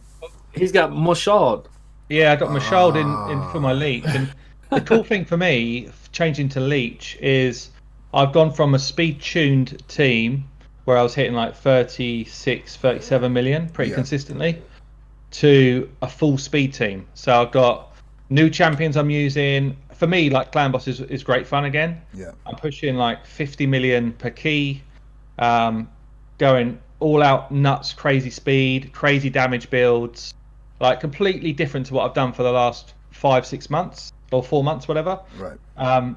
So for me, yeah, it's completely changed the way I've looked at Clan Boss. I've been able to rebuild my champions, and I can use them for other stuff because each of my champions is going like 240, 250, 260 speed. Yeah. So I can throw that Mashald into my finite team. I can throw my Valkyrie into any team I want, and she'd still be relevant. That's nuts. You know, she's at like 220 speed with 7,800 odd defense, like proper decent build, you know. So right. Whereas with my old team, I was literally at 190 speed, and you know they do okay in other dungeons and stuff, but I wouldn't be able to use them in like an arena team or you know, something like that. So it's actually been, for me, it's been really good fun. The change to Mashald has been brilliant, like really good. So that if Rotos is broken, is Mashald now broken, or is that fun? Whoa. I don't think he's broken. I think he's very cool. I think he's very strong. I mean, you could say Draco's seriously broken because he is. I mean, once you have Draco, you can go to a whole new tier of everything in the game with Dracomorph, but it's not affecting you in a PvP aspect. I think when things are really unbalanced for me, or when you see them in an arena aspect against players, against PvE aspects like this of doing this, they still need to tune it down to where nothing's too crazy. But I think Mashald is good. But the problem with Leech is that right now that most people don't have a good option for Leech. Once they do come out with a defensive-based champion that does other things, like maybe does a Leech, also does an attack down, maybe does a Leech, but also blocks the stun. Once they come out, and they'll eventually come out with a Leech champion that actually does something more for us. I think you know, and it's a rare or an epic. Yeah. Then people will be able to take more advantage. I mean, we got that one dude who's what's his name? Something. What's his name? Oathbound is pretty good, but Seneschal is good as well. Yeah. Yeah, Seneschal, he's in there. He's defense based, but still, we need somebody because we're taking out somebody out of our team, right? So if we're not going to use Lifesteal anymore, and we're replacing one of our 5 with the Leech, they need to do more, right? They need to bring us some high damage. They need to do something for us. So. The Corpse Collector's got poison on her A3. She's like a decent option for it, but not top tier. But then she's an epic, so should she be top tier? You know, Catacomb Counselor. Is that who it is? No, Corpse Collector. Corpse Collector. Yeah. Corpse Collector. Close. You got the C's right. I know what she looks like. Yeah. Yeah, Knights Errant does too, but again, you need somebody who's going to survive. If you put Knights Errant in a unkillable team, okay, sure, but then you don't need it. But if you try to put Knights Errant in a high defense base and you're just bringing them in for a Leech, it doesn't serve the purpose that you need to replace Lifesteal. It doesn't offset it, right? So we need better champions like that, and eventually they will be. I think for Mashald as well, in terms of is he balanced enough, his base defense is actually pretty low, so he's quite hard to build in a high-end team and keep him alive. So I think they've not done too bad a job with it. He hits hard, and he's got brilliant utility now. But he's still, you have to build him very well to get him into like end game stuff. Right. So, and that for me is balanced. You know, there's some champions that, like Sifi, you just put her into any end game situation, and you don't necessarily need a good build to keep her alive. She's just bonkers from the start, right? So there's some champions which I think have still got a good balance, even though they're really hard hitting. Draco kind of falls into that. He's got a really bad base defense, so he's actually, you have to put him in pretty crazy gear to make him do some of the sort of damage that we see. Yeah. But obviously, it's so worth it, isn't it, with Draco? Oh yeah. I mean, my Draco is literally He's insane, kicking out man. crazy damage. My Draco hits 225k on his A1 against the clan boss per hit, sort of thing. You know, it's just mental damage. Wow. Pretty fun. Pretty fun. So if I was jealous of Stu Silver, I'm definitely jealous of your clan boss teammate. 50 mil a key without lifesteal, that is just mind-boggling, mate. That's crazy. That's auto as well. That's the fun. That's the crazy thing. Oh, that's literally my dream clan boss team, honestly. Yeah. Okay, so if we've gone for like one of mine and Coldbrew's most important sort of sets in the game, we're probably going to go to one of the least desirable, least wanted, and it's in a place where everyone likes to farm. That is the Destroy set. So you can get this from the Deadlands in the campaign if you had a crazy reason to do that, or you can go to the Dragon's Lair as I've just mentioned. So here it is. Here's the purple set. Full set, for whatever reason, decreases enemy max HP by 30% of the damage dealt. This is just not used on absolutely anyone, guys. Why? Is there anything that can be used to improve it? Obviously, it's like Rotos has that kind of built into him. Other characters have that ability kind of built into him. Is it just the percentage, or is it just the actual ability that's being offered here? Why does no one want this? Just the use. Yeah. Right? Yeah. What do we have in game where it's really affecting anything? It doesn't work on a boss. Or does it work on a boss? I don't even know if it does. Well, I don't think it does it? Even if they made one that it works on, then there needs to be a boss that heals itself all the time, and we purposely have to bring it down, and then we can't heal. I mean, that would be a really bad boss for us to fight, to where we have to sit there and chunk its max HP down and then to kill it. So, yeah, it's more of a. I think in general, the thought of it was more of a PvP thing. Yeah. If you had a lot of healers healing each other, if PvP lasted more than just a couple seconds, then it would be bring down their max HP and slowly get somebody who's healing or who has really high HP. Right. But the way Arena is, it's nothing like that. You can't use it effectively. It'll happen. It happens with my Neathwe and stuff, but it's not changing the tide of anything. Coldbrew, you was about to say something about Destroy stuff as well. What are your thoughts on it, man? Destroy doesn't really have a place right now in the game. Yeah. I thought I could fit it in with the new fusion that we had, the Skull Lord. I tried to put a Destroy set on, Skullsworn. Yeah. To have him take the max HP down and then make that activate Skull Lord's passive. Right. For True Fear. But it didn't work because he just didn't do enough damage. Even with the good Destroy sets, I mean, with good substat rolls. So yeah. If it was a percentage of the boss's HP, maybe like took it down by a percentage of their max HP instead of just 30% of the damage done. Yeah. Then we could slowly chunk down, and if it worked well on something like the faction war bosses, where we could bring, because they're pretty, some of those are pretty overpowered. If we could bring down their max HP by a percentage, that would be pretty cool. It'd be viable then, I think, for something. Yeah. Yeah. Hades, yeah, maybe. I'm hoping that they bring something out that makes it relevant, or that they change it up. Because at the moment, I mean, what do you say the campaign location is called? Is it the Deserted Land or something? So Destroy is in the Deadlands, yeah. Deadlands, yeah, and it's named that for a reason, because nobody literally goes there once they farmed it. Yeah, like what's the point in this set? So look, at the moment, it's just a totally irrelevant set. There's not a single champion. I sell it instantly without even checking the stats. That's how bad it is. I don't ever check the stats on any of my pieces. I just sell it. Rightly or wrongly, that's what I do. Yeah, I was going to say, the fact that Coldbrew actually saved up good pieces is actually amazing. I don't know why you even thought, but mate, and the fact that the idea didn't work either is just like, mate, Destroy just isn't worth our effort. Like, we can literally try and do all these things with it, but it's just not helpful in any shape or form. And it's one of those sets that could either just be straight up removed from the game, or it needs to be modified, right? Because it's just wasted space right now, honestly. Well, the only reason I tried them was because I had very good substat rolls on them. So I said, okay, I'll level them to 12, see what I get, and I got something good, and then I tried it on Skullsworn just to see if I could make him work, if somehow I could justify the new fusion. Yeah. But yeah, that didn't Coldbrew? go so well. What's up? Nothing. Did you see my screen, Coldbrew? Oh, you got here. Come on, man. Did you really get to see it? Oh no.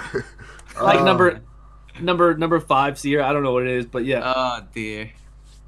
You'll get her soon, man. I hope you get her soon, buddy. I hope you do. I hope so too, man. He's amazing. So chat just mentioned obviously the only reason to go to the Deadlands is for a War Maiden starting out, but obviously once you have a War Maiden, you've got a book there. Literally is no other reason to come back to the Deadlands. But yeah, I mean I'm kind of disappointed with the destroy stuff. It sounds really cool, like a destroy gear, and it doesn't really destroy. I don't know.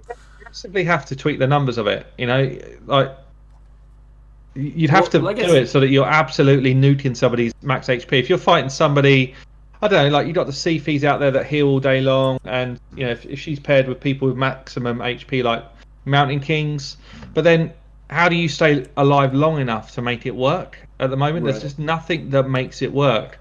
So what if you did 10% of their max HP every time you hit them? Like what if it was 10% of their max HP every time you touch them? Like you don't have to do massive damage, just every time you touch them.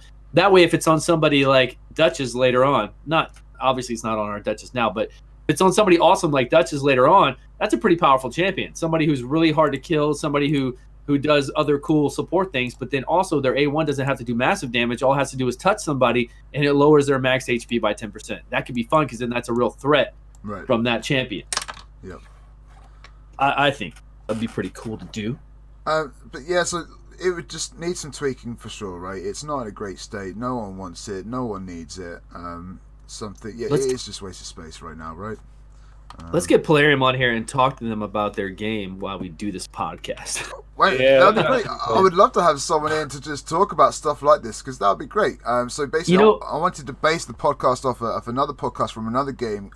It's called State of the Game podcast from the Division, and that's what they did. You know, they're still going to this day, and they got someone in, like, whether it be from the sound crew or an artist or someone from marketing, whatever.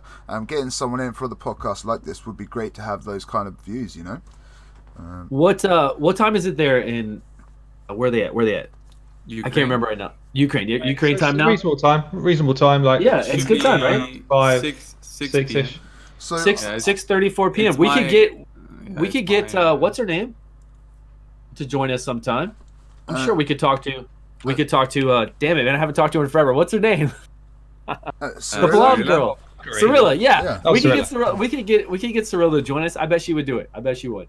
That'd be great. I've spoken to the Diamond as well, so they definitely know about the podcast. So that would be great if we can get it on in the future. That'd be awesome. Okay, kind of moving on to the gear because we're into the last half hour already. We still got a few gear pieces to go, and I do like to talk about the music competition if we can.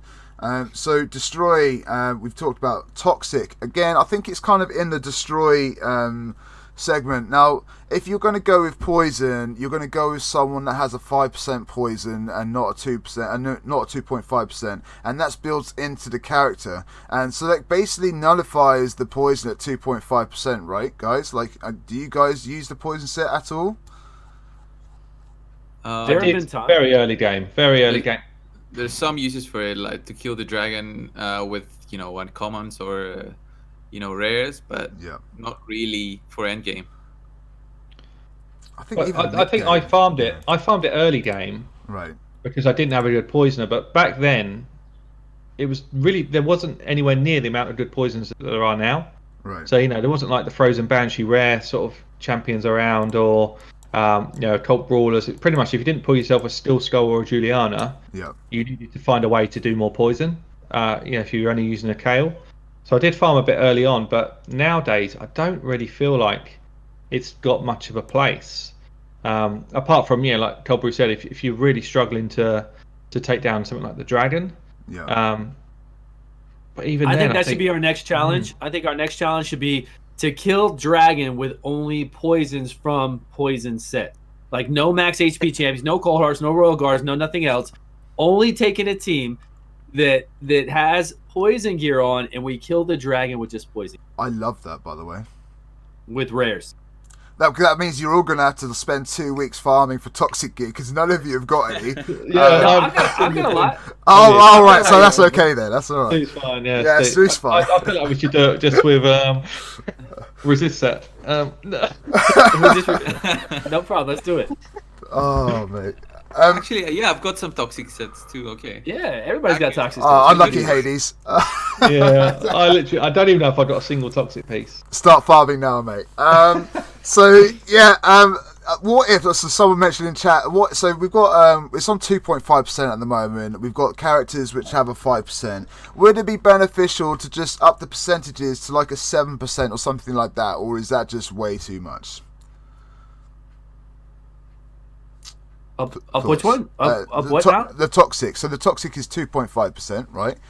Players that have poison generally have the good poison is 5%. Would buffing the toxic set to 7% be too much, or would over the regular? Yeah, I think that would be a lot.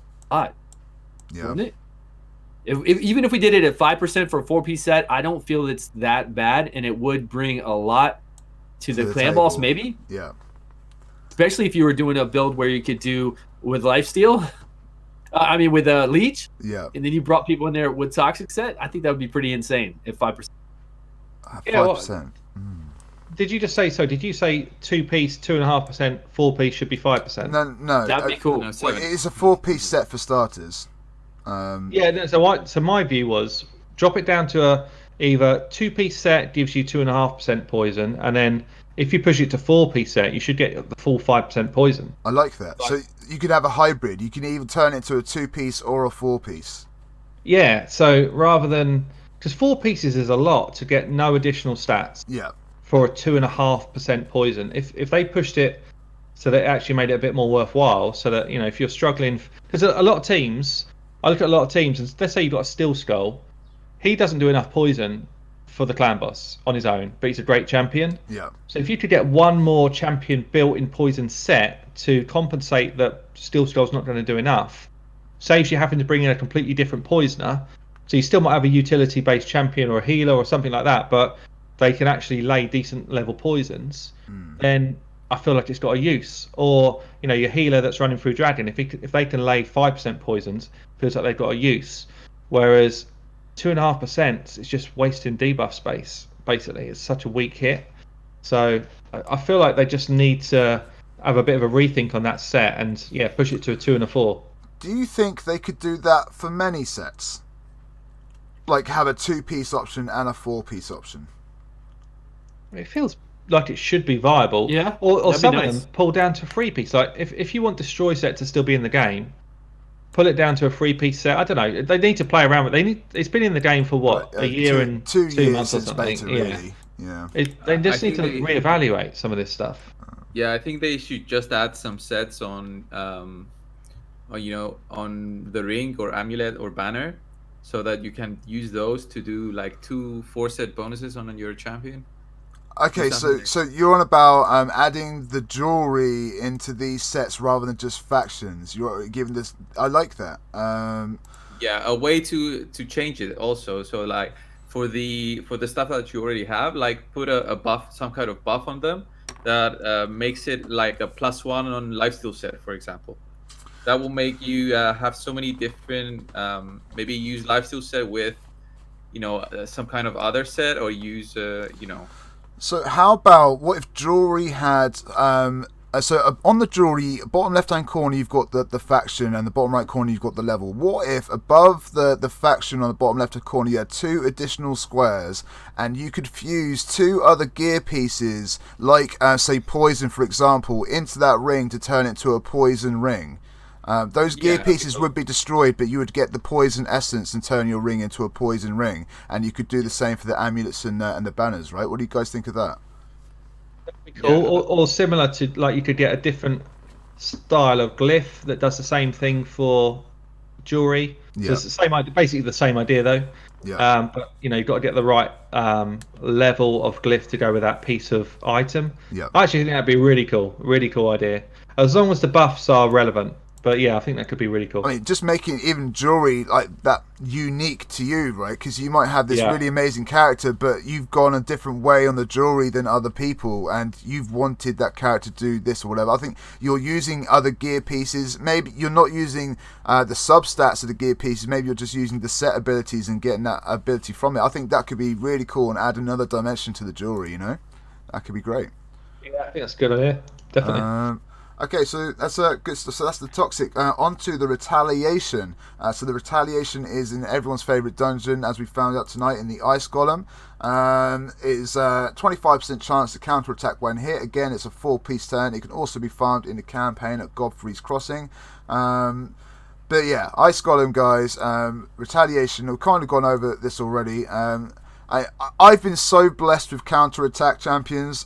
Valkyrie, 2 Martyrs, 3 Skull Crushers. Like I'm good for counter-attack. Retaliation hasn't even been on my radar 1 iota. Coldbrew, used any retaliation before, or has it just been a hard pass from you?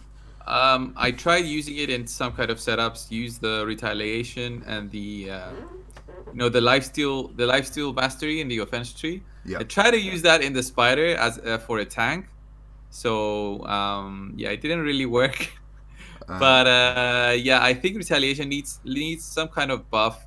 Either make it the counterattack much higher, or give some sort of way to lifesteal back also within that set. Not as strong as the lifesteal set, but just a way to buff it up a bit. Because it's a 4-piece set, so it's not a 2-piece. 4 again. So maybe it's like 2-piece set. Yeah, chance for 25. 4-piece for 50. Set. Yeah. Yeah, or 4-piece set gives you lifesteal or something. I don't know, just something different. Because at the moment, someone said to me, now that Leech could be an option, what do you think about putting everybody in retaliation set if I don't have a counterattack champion? Yeah. And I was like, that's interesting, but you just lose too many stats. Like to put someone in a 4-piece set that's not giving you, a boosted speed or boosted defense or boosted accuracy, whatever it is. Yeah. You just lose too many stats doing it. So at the moment, it's a pointless set. Unless you're very early game with a Jizzo. That's the only time I've ever used it, I think. I think I used it on a Jizzo as well, early game, to be fair. But yeah, that was about it. I was so lucky to get a Valkyrie, and I never really looked back into retaliation. Even when I didn't have a Valkyrie, it was all about lifesteal and stuff, really. So, it is what it is. Stu, retaliation, sir. Retaliation is the one where you attack back, right? It's not on crit. Is it on crit? 25% chance to counter attack when hit. Yes. So I've used that on Skull Crown, and I still think I have one of my. I've like 2 or 3 Skull Crowns, and I think one of them has it on there. The other one has Frenzy, so whenever she takes damage, she'll do her turn faster. So yeah, anytime Skull Crown can attack back is amazing. Of course, you've got a 50% chance in your masteries when you take damage below the threshold. So it's I've got it on there. I do. So you can use it. I mean, you can use it in an arena for anybody who wants to attack back. You put it on a Mountain King. It's pretty hot. Give them more of a chance to attack back if they don't drop below the thresholds. It can work. It's not the best one to go after. I don't go out there and actively farm it, but I have used it. So for someone that has actively used it, would you be like interested in the 2 4-piece set bonuses of say 25 and 50%? Would you find that interesting?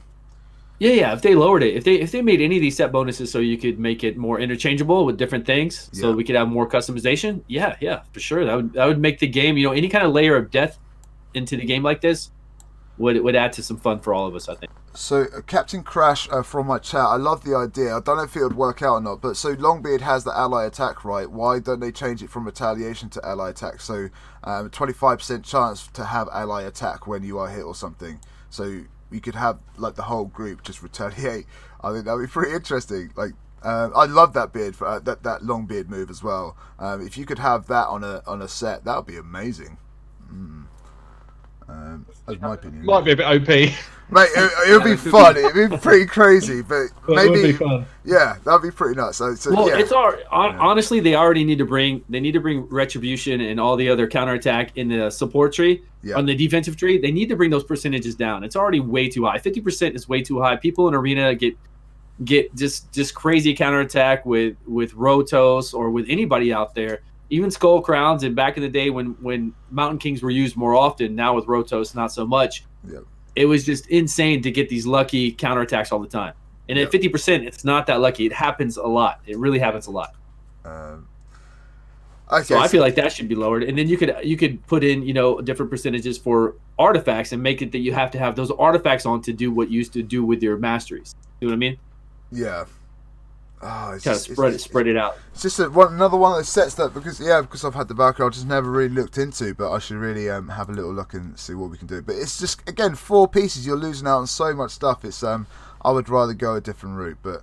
Hey, hopefully, because I know they're working on the tavern and upgrading the tavern and everything else. Hopefully, they've got some ideas with some of these gear pieces. If they were to use like half the ideas that we've mentioned today, that would be amazing, Okay, so Retaliation. Next on the list is Fury. Damage increases as HP decreases. Hallowed Halls and the Fire Knight. I gotta say, guys, I never ever used this set. Not once. So where that's fine. I've gone to the dragon. Stupid. That's probably why. So I do farm the Fire Knight every now and then. It is quite a long farm, but Fury is just something that has never kind of been on my radar. Have any of you used Fury at all? Is that the one where you do more damage with less HP? Which one's yes. that? So it's a 4-piece set. Damage increases as HP decreases. Yeah. There's a cap on that. It'll tell you if you're looking at that. If you're looking at the description of the artifacts, it'll tell you how much too. Do you have that I there? don't have any of the artifacts. I'm in the Fire Knight. Yeah.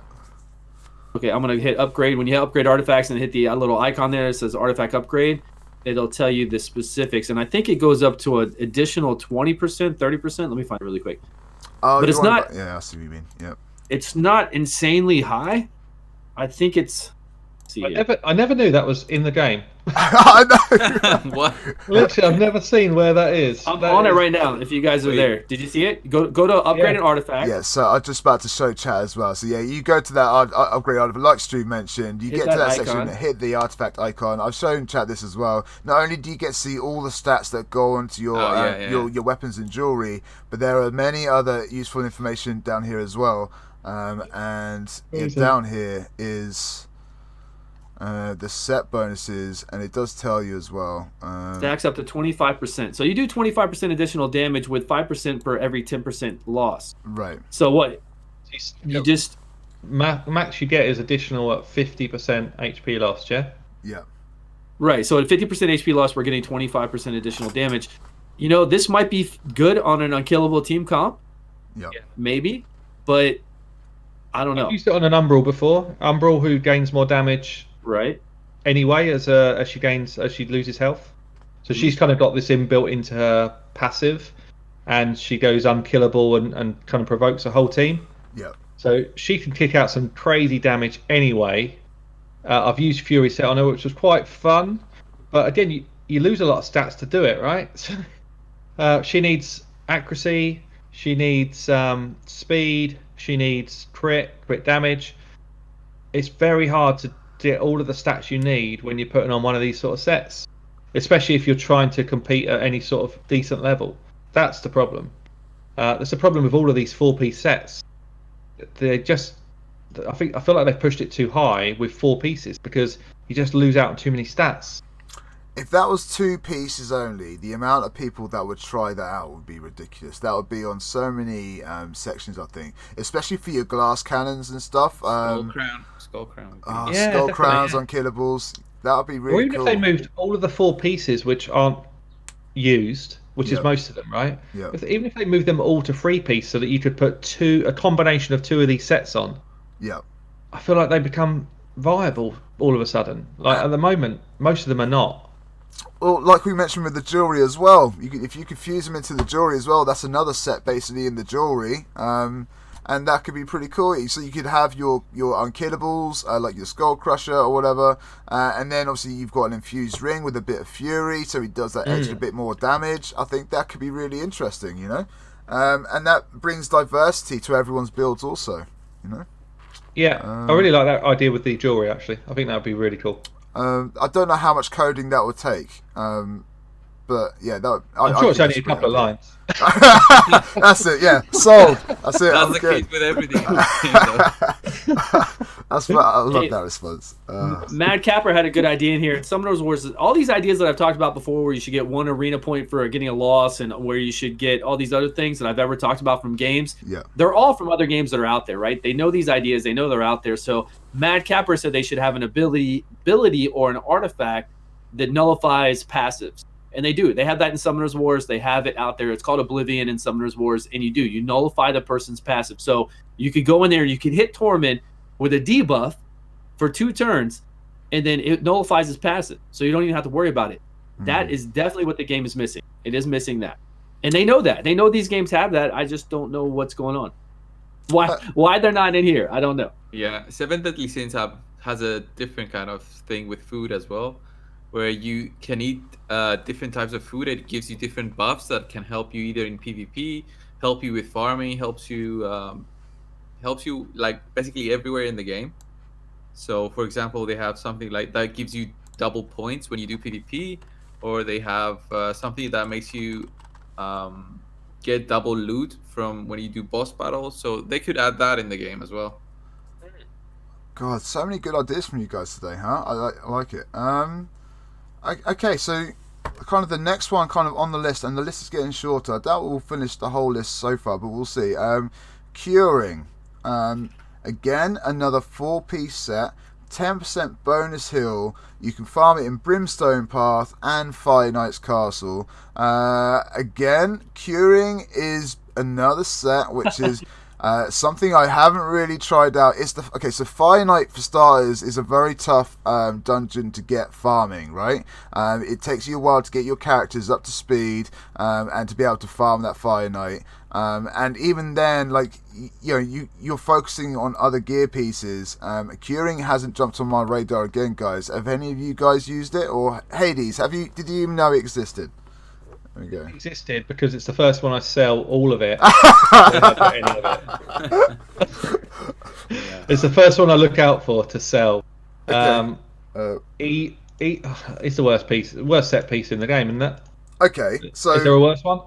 Well, Destroy is pretty bad. Yeah, I reckon they're on a par. I reckon those two go for lunches together because they never get used anywhere. So it's just like chilling in a cafe somewhere. So what could we do to help out the Curing set? I mean, if you're going to keep it in its similar sort of form, it just needs to be massively stacked up, doesn't it? Like 10% heal. Is it 10%? Adds 10% bonus heal to all healing skills used by the wearer. Note, this only works on heals cast by the wearer of the set, not on heals the wearer receives, unless cast by the wearer.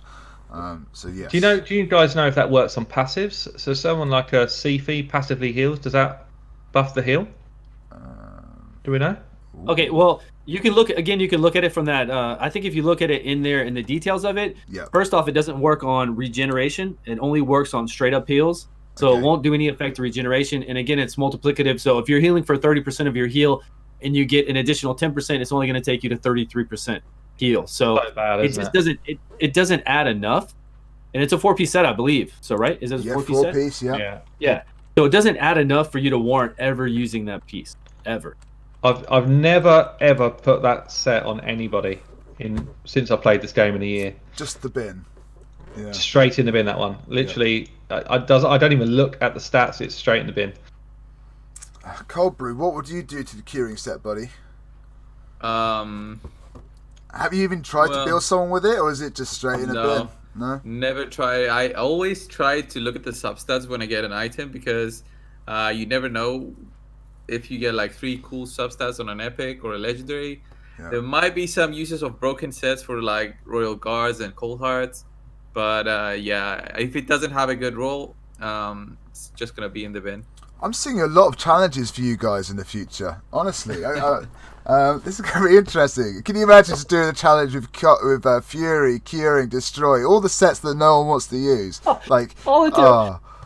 We'd have to farm it. Well, you can have a pool of like the 6 of the worst gear sets, and you'd have like a week to farm whichever ones you wanted to, and then you just do the challenge. From campaign. From campaign, man. Well, that'll be it. That'd be nuts. I'm down. I'll be watching that. That'd be great. Okay, so one more while we still have the time. Immunity. Okay, so probably one of the better sets in the Fire Knight's Castle, if you guys haven't checked it out. So immunity is just, well, kind of it's so important later on in the game, and to help your nukers, your glass cannons get to stay alive a little bit longer, and to make sure they get their guaranteed hits in. I'm surely that some of you guys have been using immunity quite a lot, I'm guessing. In arena. Right. In-game arena, platinum arena, it's all over the place. So you've got your arbiter for your speed boost, and then you've got your other 3 in immunity artifacts with as much speed as you can get. That's basically what all platinum arena is about. Unless you're lucky enough to have a hegemon, you can try to counter it with that and maybe get a lucky lockout on arbiter and do some massive damage. But really, pretty much for the most part of all top platinum arena is your speed boost, and then everybody in immunity sets to make sure that you counteract a torment or whatever else out there. So that's platinum's pretty boring right now, I feel, but it's all about just the champions, really not about the immunity artifacts. Those were a long time coming. Once torment came out, immunity artifacts were all over the place. We knew that was going to happen, but so they're great. They're a great farm for that in general. And actually a useful practical set. Okay.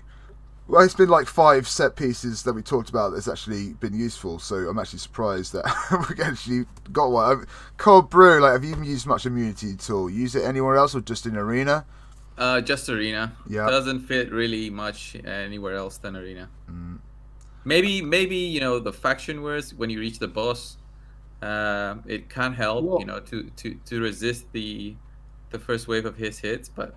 Yeah, honestly, if it wasn't so hard to get, say it was in Dragons, and we could farm it in Dragons right away, or say it was in, even better, say it was in a campaign, because it gives you 3 turns of immunity, which is a really long time. In Summoners Wars, they do a 2-piece set for a 1-turn immunity, which makes actually a better balance for arena, because then you can do other sets along with that 2-piece set. Yeah.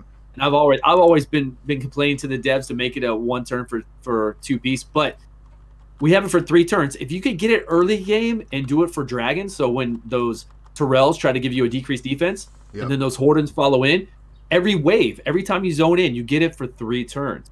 So it could actually be really good for people early game if they had access to it, but unfortunately, you just don't. With being at Fire Knight, you really don't have access to it for a really long time. Anything else to add on immunity? I've just got a point which is a bit of a bugbear for me. I hate that people can clear your immunity. If I've got somebody in immunity set and I've passed up all of those good stats to make sure that I've got someone in immunity set, I hate that you can just have someone like a Madame Cerise or a Ray just come in and just say, you know what, first turn, I'm clearing all that fast. off. I think that's not everyone's got 350 speed. There should be a counter to speed, and immunity should be a good counter to speed. But actually, it's not. Yeah, I'm with you. That would be really cool if it was not removable. But again, that goes back to champions not being balanced, and all those other ones that I've done a video with champions that aren't balanced that have too many moves in one. Like those are multiple champions could have those moves. Ray should not be able to remove debuffs and also freeze you and do massive damage. That's something that 2 different champions should do. You shouldn't have one person that can come in and just clear everything that people have and then CC, crowd control them. That's way too much on an ability. Just like Madame Cirrus shouldn't do the same thing. She should only do remove all buffs and then either decrease defense or decrease attack, not both. Yep. It's just, it goes back to balance. And Ray should not do that. Ray should not remove everything and freeze you. That's ridiculous. Yeah, it just doesn't make sense. It's too much. And that goes completely back to balancing. Okay, well that's amazing. Colby, you got anything to add on immunity, mate? No, not really. Okay, the others haven't said. Yeah, exactly. It's something that I really do drastically need to start farming more of, honestly. But yeah, the only place I would use it is arena, like you mentioned. I'm not really kind of pushing hard in arena. I'm kind of content on my gold 4 team, so it is what it is. But yeah, immunity is very strong. I don't think Ray should be able to do that either. I mean, you got immunity for a reason, right? So be immune. So yeah, okay. So We do have 3 more to go about tonight, but we will add those onto next week. So I just want to kind of talk about, like, as players, as content creators, you guys have been playing the game for a long time now. What is, like, your favourite area of the game or activity within this game? Let's start with Coldbrew. Like, where can you not wait to farm? Like, what event can you not wait to turn up? Like, what do you really enjoy doing in this game? That's a tough question because it really depends where I'm at currently at that time. Right. But I don't know, man. Maybe the dragon event. It's always cool to farm that because I always need something from a dragon. Yep. But there's no event that makes me go, crazy. Personally, it's a spider for me. I went over a year without having the characters to do spider pretty much, and then I managed to get all those characters needed to nuke spider 20, and God, that was so satisfying. And so I'm literally bullying the spider now at any given moment just because I can. I love spider events and tournaments, jumping up on in there, and yeah, spider is generally great fun for me now, and I really do enjoy it, and I can't wait for those tournaments. Stu, Hades, where are your favourite areas in the game? What do you guys like to do? Hello. Hades, you there? Yeah. Hey, before we go into that though, I think Hades, don't you think we should talk to the devs and Coldbrew, everybody? We should talk to them about what if we change immunity artifacts to a 4-piece, but for a 1 turn, but it's what would be the word? Like, you can't take it off. Yeah, totally immune. What's yeah, that? I think it's like totally immune. Yeah. Yeah. So what if we did that? What if it was only for 1 turn though, not 3 turns? Because 3 turns would be way too much. But then that would give first turn, yeah. Yeah, and you're sacrificing a 4-piece, but then it would change the meta, right? You'd be able to come in there with a little bit of tankier team, a little slower team to where you're going to have a setup afterwards, and I think it would switch up. And that's the thing with the games like this. Usually they come in and try to switch up the meta and stuff. Besides just giving us a Rotos or a Torment, I think that'd be pretty cool. Yeah, I do as well. I do as well. We just need access to those people, right? It's in a gun. So, yeah. Yeah. No more beer for that man. Okay. I'm just kidding.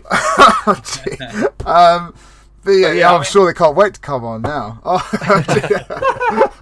But, I mean, back to your question. So for me, I still really enjoy trying to push my limits, and not necessarily in one particular area of the game. Yeah. So every time something new drops, or I get new champions, I'm all about min-maxing gear, trying to get my best possible key on clan boss. Clan boss is probably my most fun part of the game, I think. Yeah. That I really push myself in. But equally, I'll try and build teams that are faster in dungeons, or recently I've been having tons of fun with faction wars because I started doing a series on it, and then all of a sudden I was like, well, actually, if I'm going to do a series, I need to be able to beat this stuff. Yeah. So I've started to get 21s pretty much most days. I'm getting a new level 21 cleared, and that's actually good fun because it's hard. It's still hard, and you need the right teams. Yesterday I was on Undead. I had 2 Rotos in my team originally, thinking I'm going to cruise this, and I couldn't beat it. I ended up putting in a Seducer, and that's what I'm talking about. Seducer and Nephro, I think, and I cleared it. I couldn't do it with the Rotos. It wasn't right for the dungeon. So that type of having to think about what I'm doing is what I enjoy, and I've been having more fun with it recently. That's amazing, man. Stu, what do you enjoy doing in the game, buddy? Apart from stocking up on your silver. Yeah, I guess my favorite things are just doing dungeons and any kind of new content we get like that. Faction Wars is fine as well. I just don't like the redundance of Faction Wars. I think when you 3-star it, you should be able to flash it, just immediately the next day, hit give me my rewards. That way you don't have to keep, going through the motion of doing it. And I think that's the only thing in the game I would like it to where you could just immediately complete it once you've 3-starred it. Once you've 3-starred it, then you could just come in and hotkey it the next day and you're done with it. You get your rewards. Because doing it all the time, same thing with Clan Boss. That's why I'm not a big fan of Clan Boss. And I don't know. I guess my favorite thing is dungeons, though. Going through dungeons with uncommons, rares, less used champions, trying to make things work. That to me is the fun part of the game. That's awesome, man. Okay, well, we've literally flown past our 2 hours already. We're on 2 hours, 2 minutes. I'd like to thank everyone in chat that's been here since the beginning. It's great to have all you guys. So yeah, let's so Hellhades, what are you up to this week, and where can people find you at? Still going to be crunching through the faction war content. Yep. I'm gonna try and do pretty much 5 different videos a week on that for the next few weeks until I get the factions cleared out. So that's Do you sleep, sir? Oh my god. I sleep down then. But yeah, okay. I'm streaming 5 nights a week. So you can catch me on my Twitch. And yeah, there's always a video popping around. All you got to do is turn YouTube on, and I'm sure I'm there. So, you know, busy. That's amazing. Coldbrew, what are you up to this week, man? Where can people find you?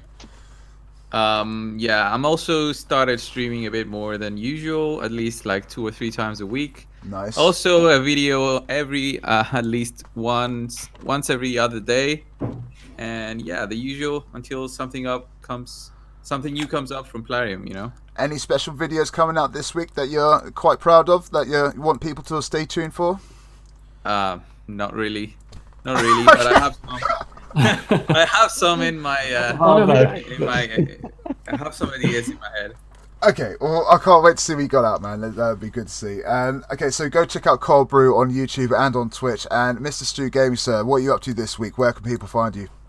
They can find me on Call of Duty Activision. I'll be there.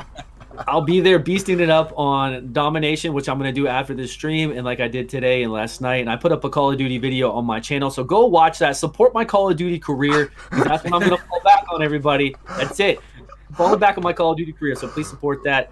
But, you know, Raid Shadow Legends, I'll just be doing my normal thing, streaming when I can, popping shards, doing videos, having some fun, drinking some beers.